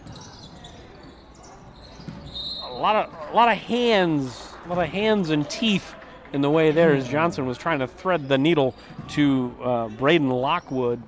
And it'll stay with with Griswold. Wyman to Cook, might want to guard him. And just off the heel, very fortunate there. That's a really good play by Ethan on the backside, not to foul, but just get it off of Lockwood and get the possession. But not a lot of box outs going on right now. That's a skill, and that's a skill that we're not utilizing yet at this point in time during the game. Lormer, dribble drive, tried to throw it through Hook and didn't get there.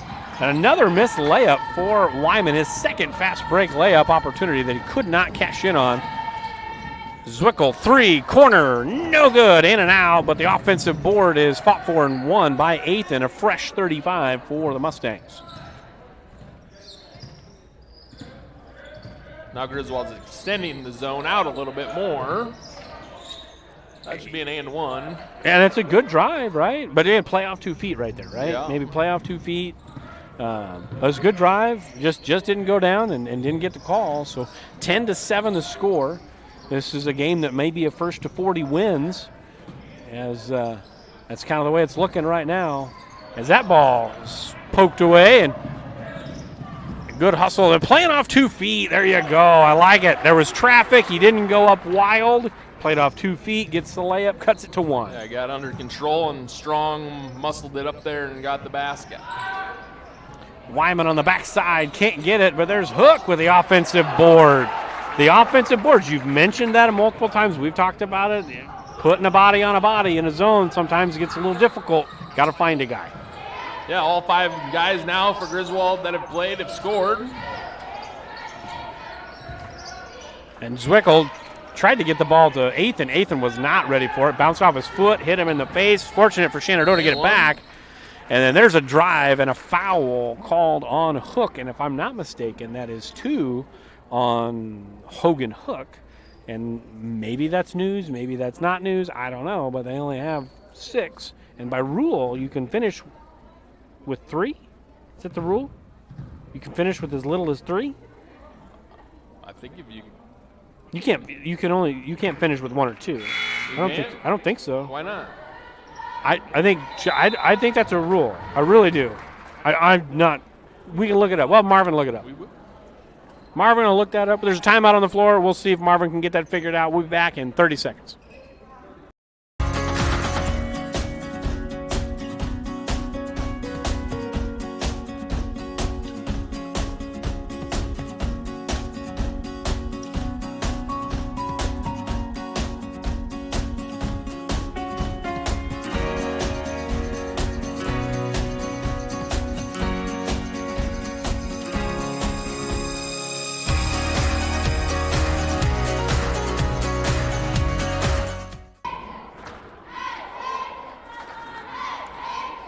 We are back here in Shenandoah. That was the second timeout for Griswold here in the first half.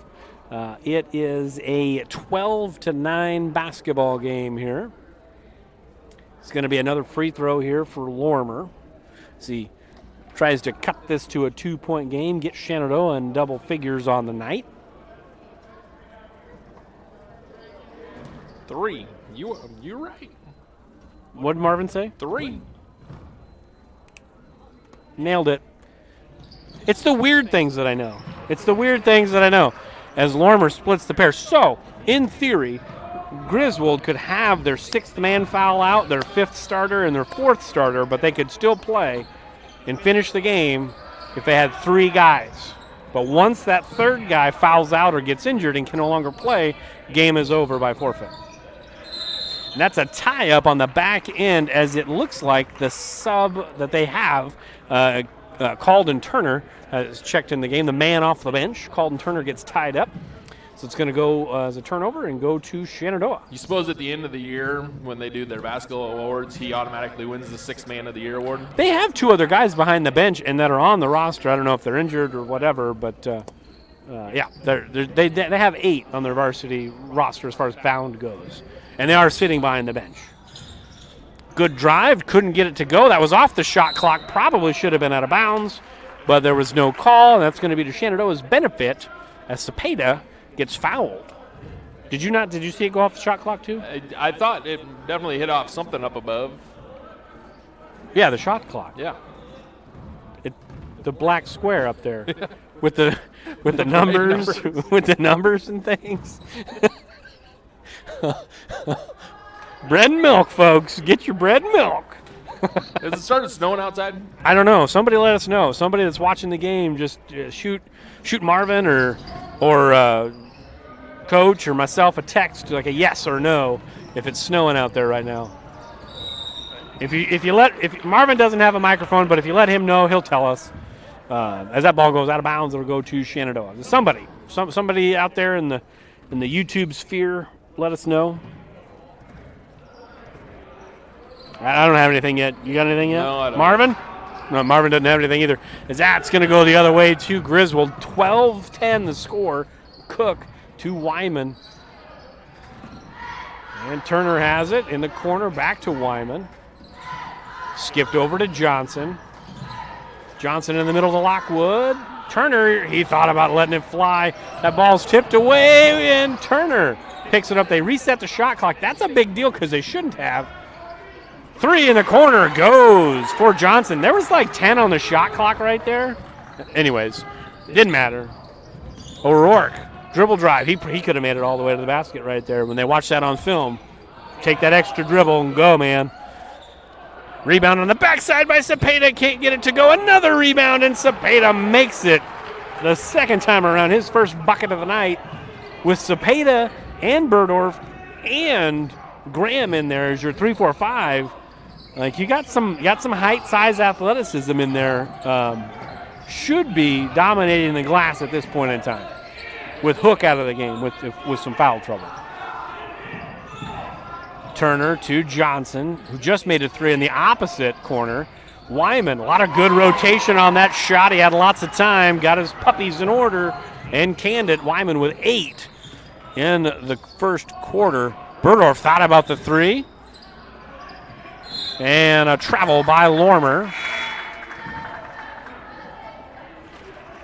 That'll be a turnover, so 6-point lead for Griswold, which matches their largest lead of the night so far. 3:23 to go until halftime. Coach, still kind of sluggish here on the offensive end. The defense is keeping them in the game, though. As on cue, nice little dribble drive after the steal, and Lormer now with 7, half of the Shenandoah points to this point. As he's trying to keep the Mustangs in the ball game. Cook, 3, corner, no good. Backside rebound by Athan, friend of the program.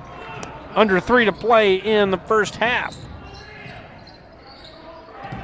Graham, no good. And it might have been deflected, might have been fouled, but either way, just a turnaround jumper there on the elbow. There was no traffic there. He didn't need to take that dribble in there. Lockwood to Wyman. Wyman to Cook. And we're going to reset some stuff here. Johnson, he'll shoot it. Bang! Feeling it. 2 threes for Johnson, who averages just 4.5 points a game. He's matched that in the last 2 minutes and gone over that. Good job by Graham to get the bucket inside, as he now has his second bucket of the night. 5-point game as the offense is maybe starting to kind of pick up a little bit. Lockwood, bank, still open as he banks it in from the charity stripe. 7-point lead, largest of the night, or second largest? That's second largest, largest. yeah. Zwickel, 3 in the corner, backside rebound by Athan, friend of the program. And that ball's off of Johnson's foot. It'll stay with Shenandoah. You haven't said anything in the last couple minutes, Coach. I've been talking the whole time. What do you got? What are your thoughts? Yeah, I mean, Griswold's shooting probably up around 60% and making some shots. And The Mustangs have not been able to find an answer on their own offensive end. Good little drive by Burdorf, but couldn't get it to go. A little strong. 60% might be a stretch. Okay, 56. Like 48. 32. So the Mustangs are shooting like 17. Nobody there for Hogan. Hook, and he lays it in, playing with 2 fouls. Something to maybe think about here for Shenandoah. Maybe attack the middle here with Hook playing in there. That's what he should have done earlier. I like that. That time he just turned and shot. And Lormer on the rebound and the kick out gets the 3, double figures for Lormer. But I like that Graham learned from his last time. He didn't take the extra dribble in. That's a shot he can make, as that's poked away by Cole Graham. He's got speed, and Hook didn't want to foul, so you get the easy bucket. 4-point game again, Coach, a minute to play. Yeah, better effort at the defensive end. Maybe just have to start with it at the defensive end and turn it into offense. Johnson to Hook. Little finger roll, no good. Lockwood hit the bottom of the backboard, but got his own rebound. Johnson blocked, and then a foul at the bottom of the body, I believe they're going to call. Didn't allow the shooter to land. It was good at the top, I think, but he didn't allow him to land. I'd probably agree with that foul call. Yeah, maybe. You got to allow your shooters to land. You don't want a Cassidy Stevens situation, because that should have been a foul. That should have been. Like, if you rewatch that, because they undercut her with the foot, and not on purpose. I don't think there was anything intentional, but it's just a safety thing, right? Sure. You don't want anybody to get injured. Trying to avoid those situations. Second free throw, good. Johnson's a 50% free throw shooter. He's going to go up or down right here. He's 2 for 4 on the night. Yep. There's no going up there's no staying even here. We'll find out. And he's going to go down, as he missed 2 out of 3, so it's a good foul. Zwickel right to the high post. Oh, that's when you got to go to the corner or go right there. That was good. He had Lormer wide open in the corner. But nice little high-low, and Athan gets on the board. Wyman into heavy traffic. Shot clock off. Shenandoah down by 3. They could hold for the last shot. I don't see that happening, as it did not happen. It's terrible.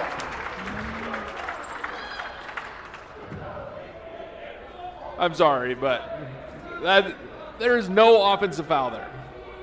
Literally jump cut into the lane for a shot. No foul. 10 seconds to go. A foul to give to Shenandoah. 2 fouls to give, right? 4, 3. Cook looking for a shot. He'll put one up and banked it in. So the charge call on one end leads to a bank in 3-pointers, so a 6-point lead at the break. And we're going to step aside. Marvin's going to tally some halftime stats. We'll be back in 60 seconds. From large projects to daily tasks, we can help at Miller Building Supply in Shenandoah. This is Josh, and we pride ourselves on quality products, knowledge, and service. We're always available for advice on the projects that take years to design or the issues that need fixed in a hurry. And we offer free estimates on anything and everything you need to complete both. When you have a demand, we offer the supply. Miller Building Supply in Shenandoah.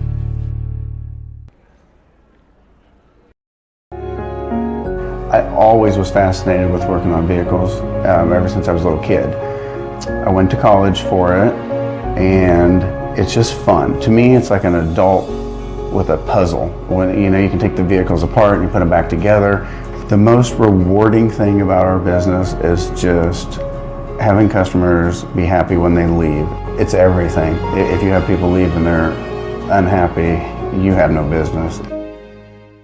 Yep. We're back here in Shenandoah, halftime of the second half of the early doubleheader. We appreciate all of you joining us here early. If you joined us late, you'll hear this about right on time then. Yeah. Because you can watch stuff later. Anyways, 29-23. Kind of a sloppy offensive game by both sides in the first quarter and kind of first part of the second quarter, but it really picked up both sides. that towards the end of this first half, and shots started falling, people started driving, buckets started going in, and we're now at a 6-point disadvantage for the Mustangs. How did we get here? Yeah, so it's 29-23 here at the half. Griswold, led by Wyman and Johnson. They both have 8 points. Peyton Cook has 6. Hook has 4, and Lockwood has 3. For the Mustangs, Lorimer leads the way with 10 points and 3 steals. And then Graham has 6 points and 6 rebounds, so good start in the first half for him. Just needs to play a little bit more physical inside. I think the Mustangs have the advantage inside if they can get it in there and finish. And then Zwickels hit a 3. Athan and Cepeda each have 2 points apiece. So yeah, it's one of those games where it's going to come down to playing defense and getting some stops, getting some rebounds. Way too many offensive rebounds early in the game for the Tigers, given up by the Mustangs. But you got to rebound at the defensive end, find a couple stops, and then go down and use your muscle and size inside and get some easy looks to get yourself back in this game and then work your way ahead in the game. So we've switched defenses a couple of times. I mean, I think we're going to kind of keep switching, but watching what you watched and how our offense kind of picked up, it seemed like when we switched back to man-to-man in the second quarter, you think that's maybe more of a style that you'll maybe see more of in the second half, that we go back to the man-to-man where we can kind of ball pressure and try to really kind of put their shooters in conflict, right? Like make them put it on the floor, make them make decisions instead of the catch and shoot. Yeah, I mean, obviously most of their shots have come from outside of the lane, so obviously you got to get a hand in the face and then rebound, and maybe playing that 2-1-2 zone is I'm not saying it's bad. No, it's more of a zone that you're guessing the other team's going to drive in or use some inside play, and Griswold's not. They're going to play out on the perimeter and chuck up threes. So you got to have some type of defense that's going to stop that. And I mean, they've given up 29 points, and I'd say half of those points have come in the last 4 minutes. So it's not like they weren't playing good defense, either defense they were playing, but it seemed like the offense picked up a little bit when they were able to kind of get after them, right? Like just pin their ears back and get after them. And we'll see how it goes. I think I agree with you. I think it's going to be the team that plays the best defense here in this second half. I mean, it's 2 possessions. Both teams can knock down some threes. Clearly, we've seen that here so far. Rebounding and defense, which is simple and boring, but that's kind of what wins you games that are tight, right? Can't give up 6 threes in a half. So you're going to have to find a way to guard the three-point line and then rebound the basketball. And what's the best time to shoot a 3? On ball reversal? Or when you're open? I'd say that's the second best time. When you're open? On offensive rebound. Oh. Kick it back out. Everybody's sucked in. Yeah, there's nobody good. there. So rebounding and defense. Right. I like it. Yep, let's do that. Dynamite drop-ins from Coach Burdorf. Let's do that. We got 5 minutes, so if you live really close to Walmart, get there, or Fairway or Hy-Vee, get there, get your bread and milk, and we'll see you right back.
We're back, folks. I'm sure you missed us. We missed you. We got 16 minutes of basketball left, Coach.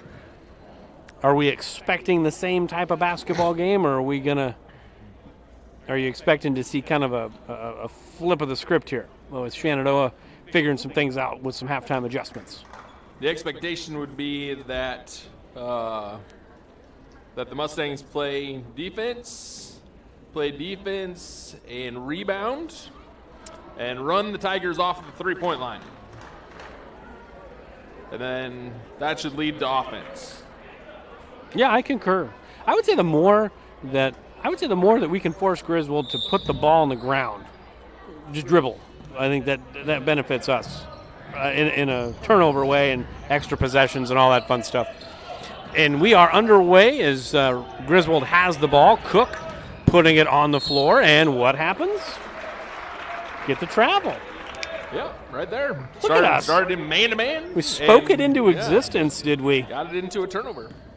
And I can't take credit for, and I don't know if you can either, because Marvin was talking about this, midway through the second quarter. We needed to switch to man-to-man and make them, run them off the three-point line. That's a good job, Marvin. Burdorf kicking into the corner, and just a little off target there. And that's a turnover, and we're going to go the other way. Not the kind of turnover I like either. I like apple turnovers. Those are pretty good. You ever had any of those? I'm not a big turnover guy. Like hot fruit is no good for you? That ball's blocked by, I believe, O'Rourke from the backside. And O'Rourke goes up and one. I thought they were going to call a travel there, but they did not. They called the foul. So get the block. You force them to put the ball on the ground. 2 consecutive possessions. You get a turnover, and then you get a block run out. Coach, we've done this before. I feel like we somewhat know what we're talking about a little bit. Sometimes. It's a rebounding, and the putback from the crafty lefty. So in the first 45 seconds of the third quarter, boy, everything we've talked about. It's now just a 2-point game. Been in a few locker rooms before. And that ball's blocked by Burdorf on the errant drive. And nice pass, but a good hands by Wyman to keep the ball from going up there. And then some contact, but they let him play through it. And still just a 2-point game. I really think that you just want to make Griswold play on the left side of the floor. That's a charge, but no call. And the ball never lies. The ball never lies, because that was clearly a charge. But again, you keep them on the left side of the floor, and they'll be super uncomfortable because they don't want to be over there. Yeah. They want to be on the right side of the floor. Right. Because they're all right-handed. We talked about this during the break. We did. Not this specific thing, but just in general. And Shenandoah, chance to tie or take the lead. Middle drive, long, but the rebound on the backside by O'Rourke. And maybe a little bit of an over dribble there from O'Rourke as he dribbled it off his foot there. One less dribble, you go up, you might get that bucket and another and one opportunity. Yeah, had an intention of going to score and just lost the dribble off the side of his leg and went out of bounds. But play defense, rebound, get another possession. So 6 minutes to go in the third quarter. Cook driving baseline, and Johnson saves it on the backside. Lockwood has it. He's going to the left, one dribble and stops. Wyman, 4 dribbles, gets it around to the backside. And Johnson didn't play off 2 feet, turns it over, and Lormer gets it poked away. Good job by Cook playing transition defense. Cook kicks it back to Johnson. Now Wyman has it. Wyman going with the left, gets into the middle, a little fall away. And rebound poked around and picked up by O'Rourke. Again, Shenandoah still can just tie or take the lead here on this possession. Burdorf at the top, got away with a little shuffle there. 18 on the shot clock. O'Rourke in the corner. Burdorf. Oh, go up with that big fella. Go up with that big fella. Right? 9 foot tall. Go up with that. That'd be a good idea. Actually, I talked to him over break about whether or not he had the ability to like one dribble jump shoot. You mean like floaters? Like no, just like take one hard dribble towards the baseline and take a 15-foot jumper. Can you do it? And what did he say? He wasn't sure. Oh, fair enough. At least he was honest. Yeah. There's a floater by Cook, and that one rattles around, doesn't go. Lockwood saves it. Johnson, nobody there until Burdorf says no soup for you. Keep it out. Yeah, Dikembe Mutombo did. The finger wag. Can't be called for a foul if you block the shot from distance. Yes. Kind of like what you were talking about there. Yeah, you don't have. You're long. You don't have to be body to body, right? Right. You have allowed. Your height has allowed you to get some distance between your man and you. Backside rebound by Lockwood. Long two, no good. Zwickel, who checked into the game for Burdorf, gets the rebound. Still just a 2-point game. As no score for Griswold here in this third quarter to this point. O'Rourke, mid-range jumper, no good off the heel, but there's Zwickel to put it up and no good. Zwickel again, got it. So Zwickel coming in, 3 rebounds in the 45 seconds he's been in the game in the second half, and he tied the game. Good effort there by Mr. Zwickel. Was good. And there's Hook to Johnson. He'll shoot a 3, and no good. Off to the right, rebound by O'Rourke. Tie ball game, 29 apiece. Zwickel had to jump to get it. Not an opportunity for a shot there. Skip pass over to Athan. He can shoot that. Bam! Nailed it. You could just see that one coming, and we're going to get a timeout and a full timeout by Griswold. Defense has amped up, and a nice run, 9-0 run here to start the third. We'll be back in 30 seconds.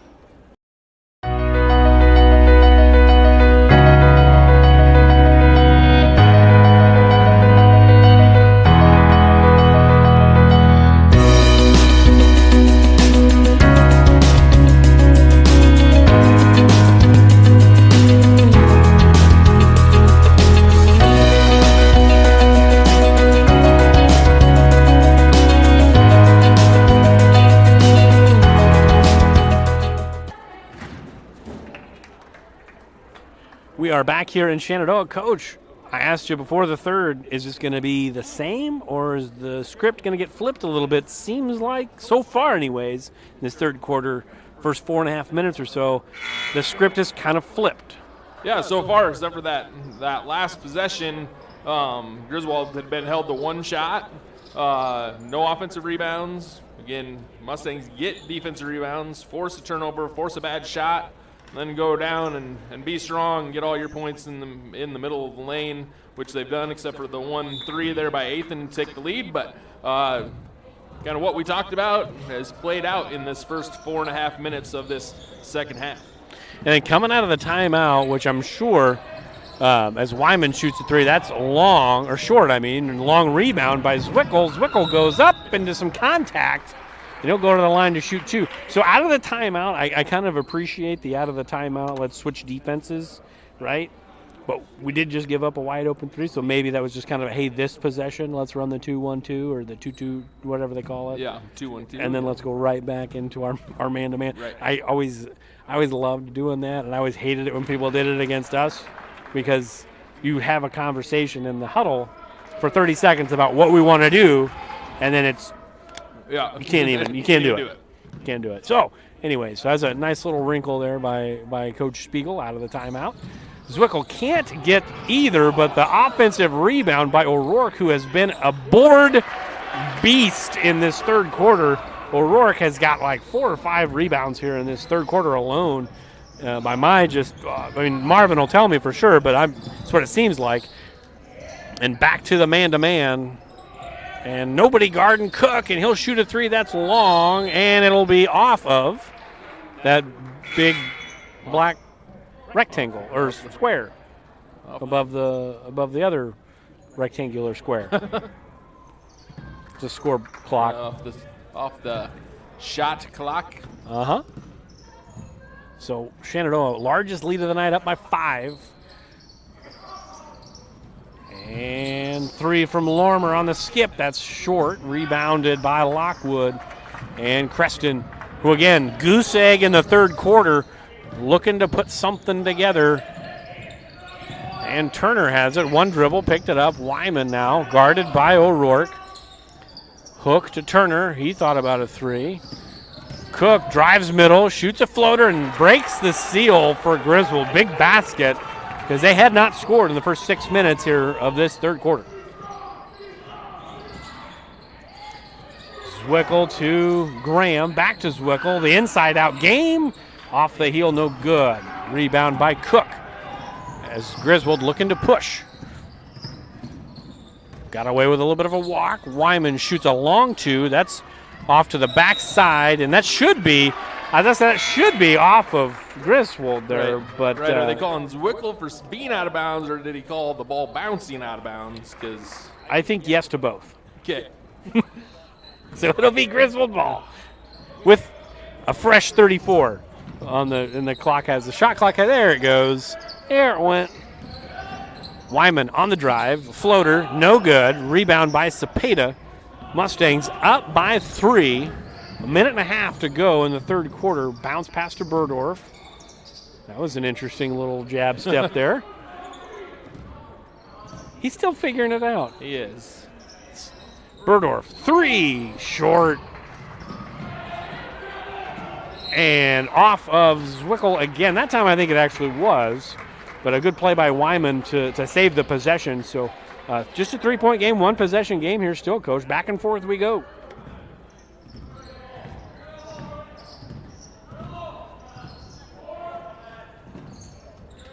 Cook has it on the left wing. Couple dribbles, gets it to Wyman. Couple dribbles, and that should be a turnover. Yeah, off of Hook. Good call. That time by John Long down there on the baseline. That time definitely off a Hook there, but we got a minute to go, Coach. This has been by far the best quarter for Shenandoah here tonight.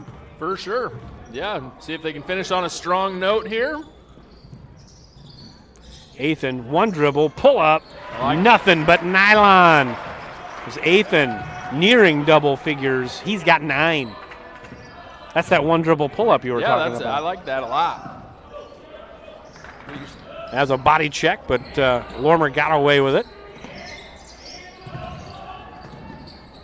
Turner to Wyman. He got away with a walk. Turner throws up some stuff, and there'll be a foul on someone on 1-0. Of course it's on 1-0. Of course it's on 1-0. I think he stumbled into the back of somebody down there. He did it on purpose. Yeah, probably. Probably. Hey, you got to be physical. These guys just move a little bit easier than some of the big boys that we play in the Hawkeye 10. Yep, I agree. Burdorf with a steal. We have a shot clock off situation with 15 seconds to go in the quarter. Could hold for the final shot. I think they will this time. I do think they will. I think this is a good thing. Again, this is that growth, of a team here, right? There's your shot right there. 3-ball, bang! Perfect execution at the end of a quarter, and an 8-point lead to end the quarter. We will step aside. Mustangs flipping the script, up by 8.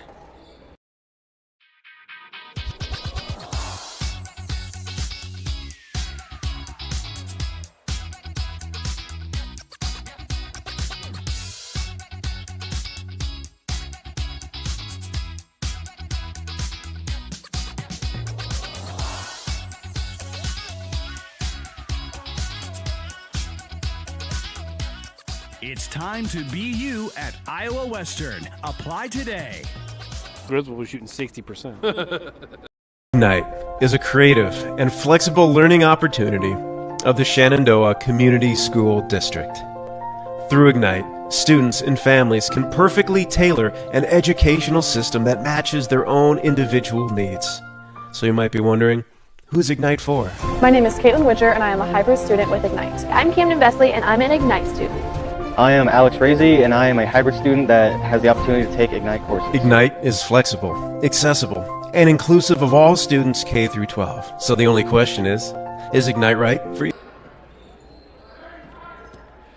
We're back here to start the fourth quarter, and the Mustangs have the ball. Up by 8, Zwickel, who just made a 3, just made another one. Double figures now for Zwickel. He has 13, and the Mustangs up by double figures, up 41 to 30, or 42 to 31. Cook trying to get something going, does a little crow hop, couldn't get anything to go. Wyman now has it on the right wing, gets it to Johnson on the cut. Nice cut by Johnson and a nice shot.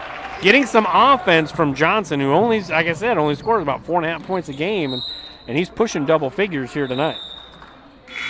He's got 10. There you go. So he's not even just pushing double figures. He's there. He is there. 9-point game. Oh, keep feeding Zwickel. Let's run a set for him. It's 2 for 2 in his last 2 shots. Hit it. Good drive. Really good drive by Cole Graham. Just seems to be more comfortable. He's just, as the season's gone on, he's kind of slowed down a little bit. I think that bodes well for him.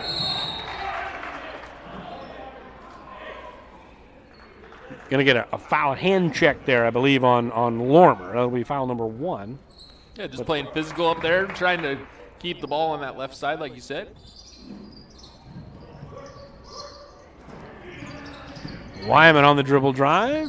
Gets it to Turner. Over to Cook. 3-pointer. That's long and let it go. Good job. Shenandoah ball.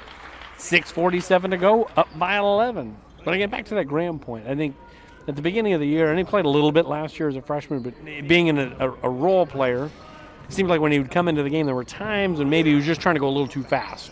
That time, you could see he was assessing the situation and made a wise choice. Like, I mean, you've seen him play more than I have, but I mean, he just seems to be maturing, like a lot of these guys are. Yeah, I mean, still young, a young player, and you know, he has his ups and downs. He'll have a game where he has 8-10 points, and then games where he doesn't have any. And it's just part of the learning process. And you know, it's a sophomore kid that's learning how to play varsity basketball, just like a lot of these guys. You know, we have a couple seniors, but most of our kids are sophomores and freshmen. So Yep. It is what it is, and you just got to learn to play. Burdorf, after the inbound play, a little one dribble, a little pull up, and knocks it in. That's Burdorf's first bucket of the night. Wyman, turnaround, that's missing everything. It's going to be a turnover, essentially. We're going to get a timeout by Griswold. It'll be a full timeout. They'll only have one timeout for the remainder of the game, so we'll take it with them. We'll be back in 30 seconds. Mustangs up by 13.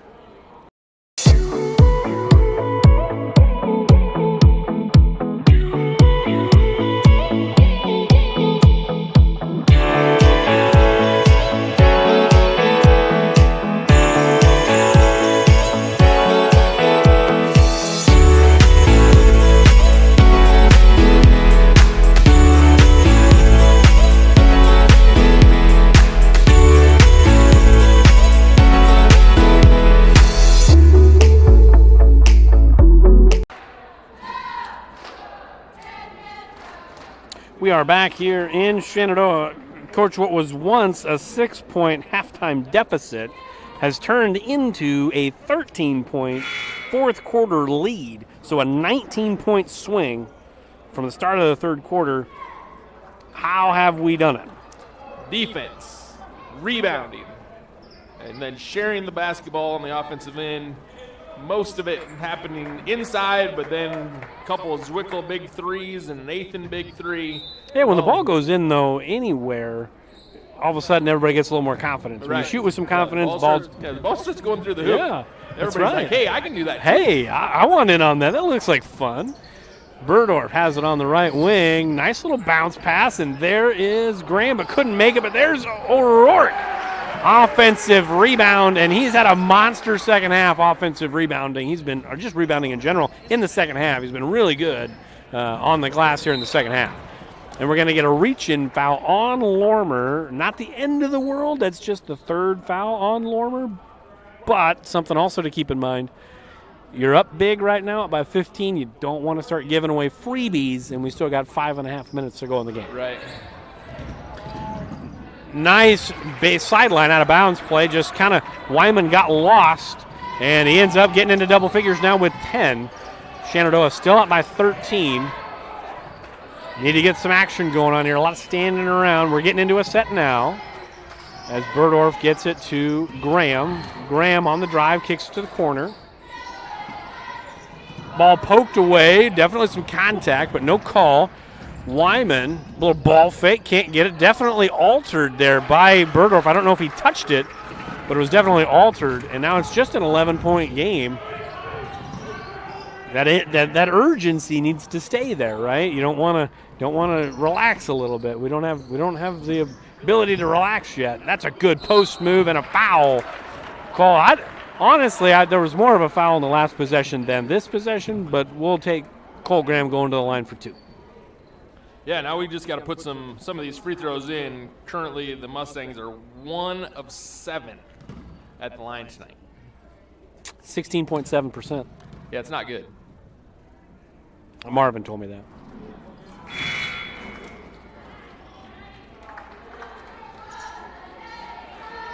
So Cepeda's going to check in for Zwickle, who's been a nice little spark off the bench here in the second half. 10 second-half points for Seth Zwickle. So done a really good job on that end. Graham cannot get either. That one was all but down as it just stays just an 11-point lead as Johnson on the drive. That was kind of a man's drive there, but couldn't get it to go, and Burdorf with the rebound. Good push ahead, but Graham couldn't come up with that. That's a good find from quarterback to receiver there, but just couldn't connect. Just didn't finish the play, but that's all right. Like the pace there on the rebound and push. That ball poked away as Lormer gets a steal, and then a foul called on Cook. And that'll be the third foul of the quarter for Griswold, just the second on Cook. But probably saved a fast break layup there, so probably good foul there from Cook.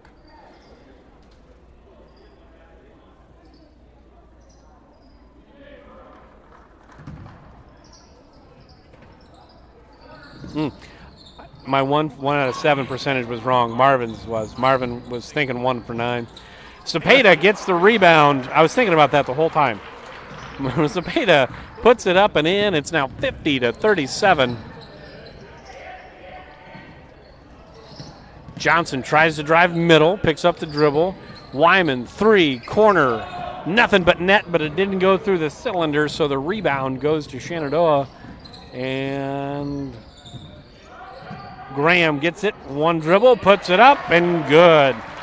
Has maybe a strength advantage against Lockwood there and taking advantage. And again, under control. Yeah, I like just posting him up on the smaller Griswold defender and just letting him go to work. Bad pass stolen away by O'Rourke. He's trying to go through 3 defenders, and he can't finish. Good drive. Just couldn't finish it. Lockwood, turnaround, blocked and fouled.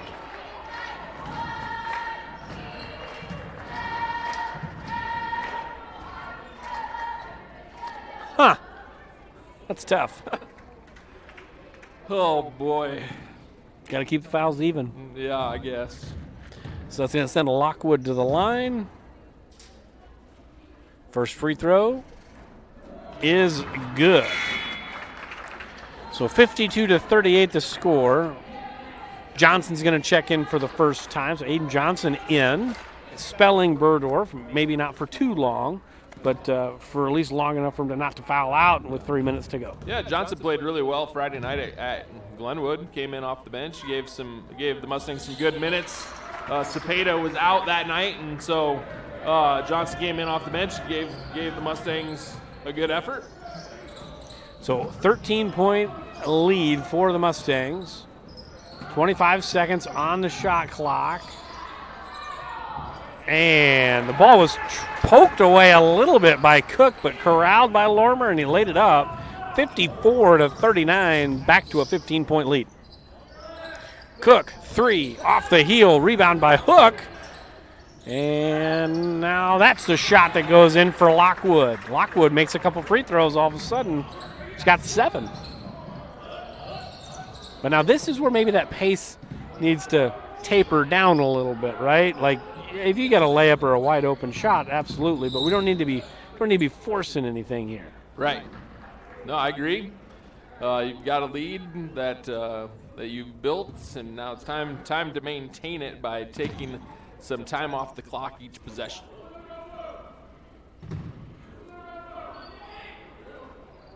So Shenandoah will be in the bonus for the rest of this game. And that three-pointer by Zwickle off the mark, and Cook brings the ball ahead for Griswold. Griswold looking to get something going in a hurry, and that would have done it, but shots off the mark. And rebound by O'Rourke, and that's over and back, but they did not call it. And so it wasn't over and back. And then Cook takes advantage, and now it's just a 10-point game. Double figures for Cook. Yeah, that's Griswold's first three-pointer of the second half after making six in the first half. I'm not a stats guy, but that's 7 total. Nothing? I think the point was that they made 6 in the first half, 1 in the second half. I know. And your point was well made. I think I just ruined it.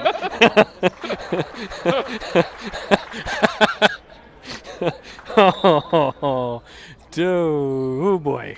We got some sub in the game as Ethan comes in for someone. Nobody. Oh, Johnson's leaving. There we go. Or was that to lead to math? Math. Because we haven't talked about math tonight. I said it once. Oh, I said it's just math. I don't know what it was. All I don't know. It's been a long day. So 10-point game. Griswold down by 10, but have the ball.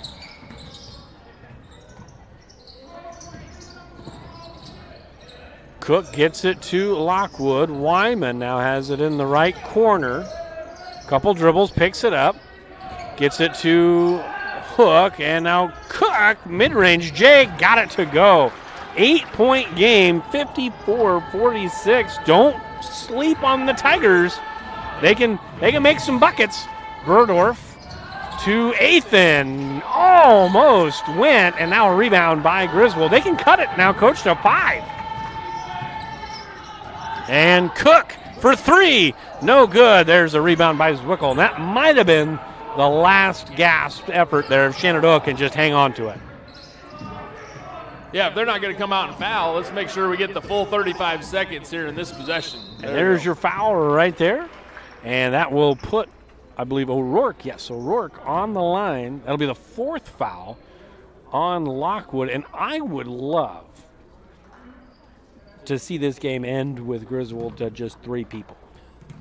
Because we talked about it. I think we're going to run out of time. I know, but like, here's my hope. And I mean, just for drama and just TV purposes, we make a free throw or 2, they come down and make a 3 and foul, and then we make a free throw. Just do that a couple of times. Let's get some guys out. So they just finish with 3, and then we can actually say we've seen it. But Brody goes and ruins it and gets the offensive rebound. It's a 9-point game. O'Rourke has the ball again. And now back to Zwickle. Back to Lormer, who's content to hold the ball. And goes into a crowd, got kind of bailed out there. They're going to call Hogan Hook. But that will send Lormer to the line to try to extend his scoring night. He's got 12, currently second on the team tonight. Zwickle, 13 off the bench right now, leading the way. That I can see. That's true. You got it. Marvin told me that. But now, Lormer and Zwickle, the 2 seniors that are playing tonight. Well, there's got Cepeda in there too. Right. There's 3 of them playing tonight. So 2 of the 3 seniors with 13 points apiece. Lormer takes back the lead of the leading scorer with now 14 tonight. And that'll end the night for Camden Lormer, it looks like, and Joey O'Rourke. As looks like Twyman and Eli Cameron will check in. And Johnson back in for the last 32 seconds. And that clears the bench for the Mustangs. And the Tigers. Yeah, well, sure. Johnson, I don't think, has come out tonight. So he gets a blow. He played a pretty good game. Played well. for the Tigers. I mean, yeah. Turner lost the ball, and then Twyman gets it. He's going to go coast to coast and dunk it. Little step through move, and Logan Twyman says, look what I can do. 59-46.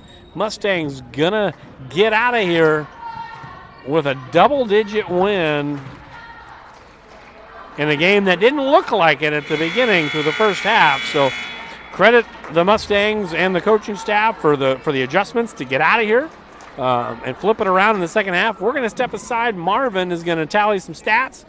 We'll be back in about 90 seconds for a recap of tonight's action.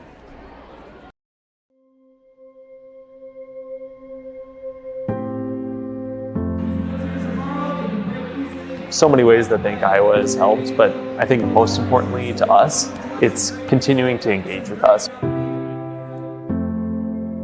When we came together, we both felt like we would bring a couple things from our past into the present, and that one of those was their Courage on the Court event.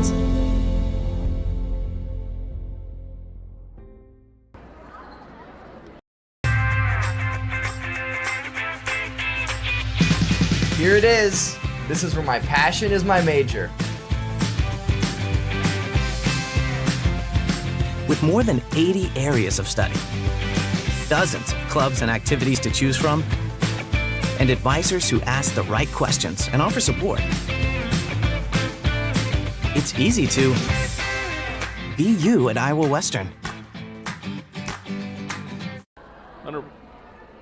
This very moment, a board-certified general surgeon will be leading her team in the removal of her patient's gallbladder.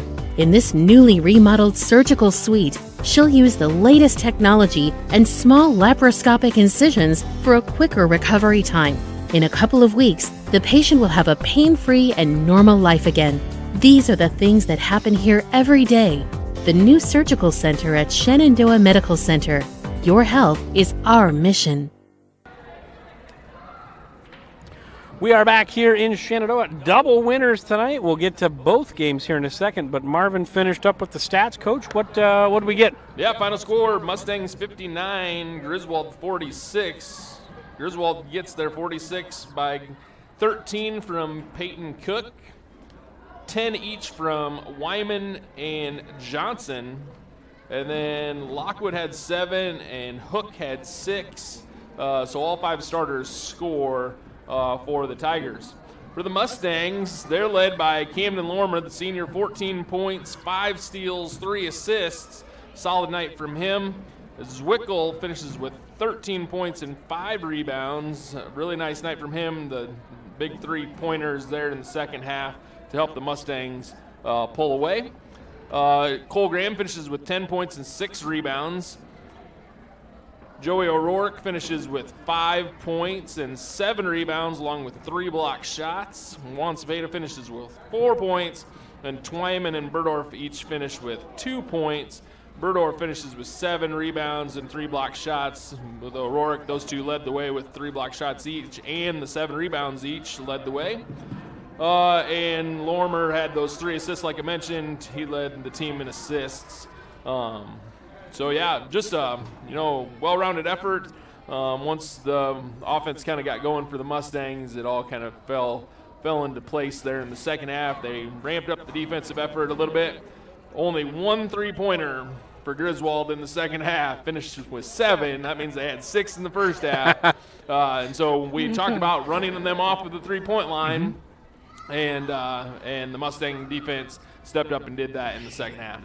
So this is one of those super coachy cliche moments here, but this was video proof of defense leading to offense, right?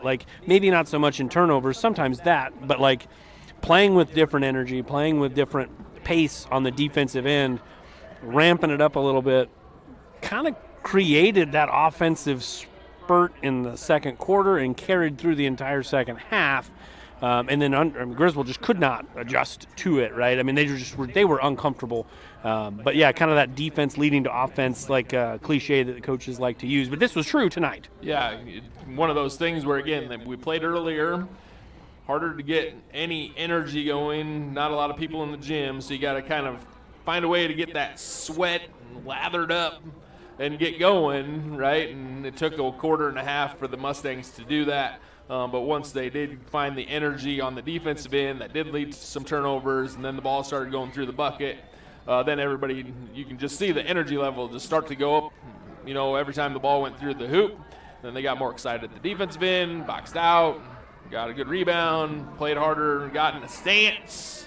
It'd be great if they'd slap the floor once in a while. Old Duke, a la Steve Wojciechowski. Yeah, old Duke basketball every once in a while, and then go from there. But good effort for the Mustangs in the second half to come back from their 6-point deficit to pull out the 13-point win.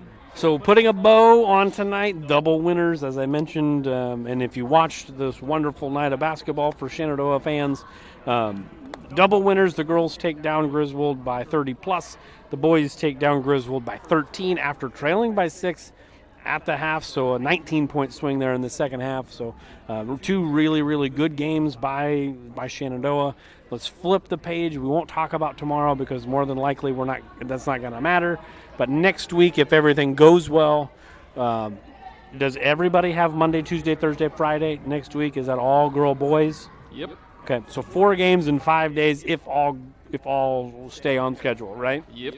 And of those games, the games that will be on will be Monday because that's at home, Thursday because that's at home, and Friday because that's at home. Correct. So the only game that will not be on the airwaves, at least for us. Our airwaves, but us, Creston does have a stream. It doesn't count because it's not. It's actually produced by their high school kids, and sometimes they do a halfway decent job. Marvin's not there, you're not there, I'm not there. It doesn't. It's not the same. Just saying.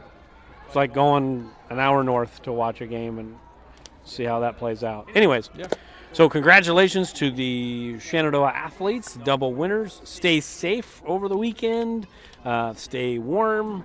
And, Coach, I know you want to tell them, so I don't want to take your thunder. Go ahead and tell them. Make sure you go get your bread and milk. Lifeblood of a blizzard. We're going to leave it. My mom told me. We're going to leave it there.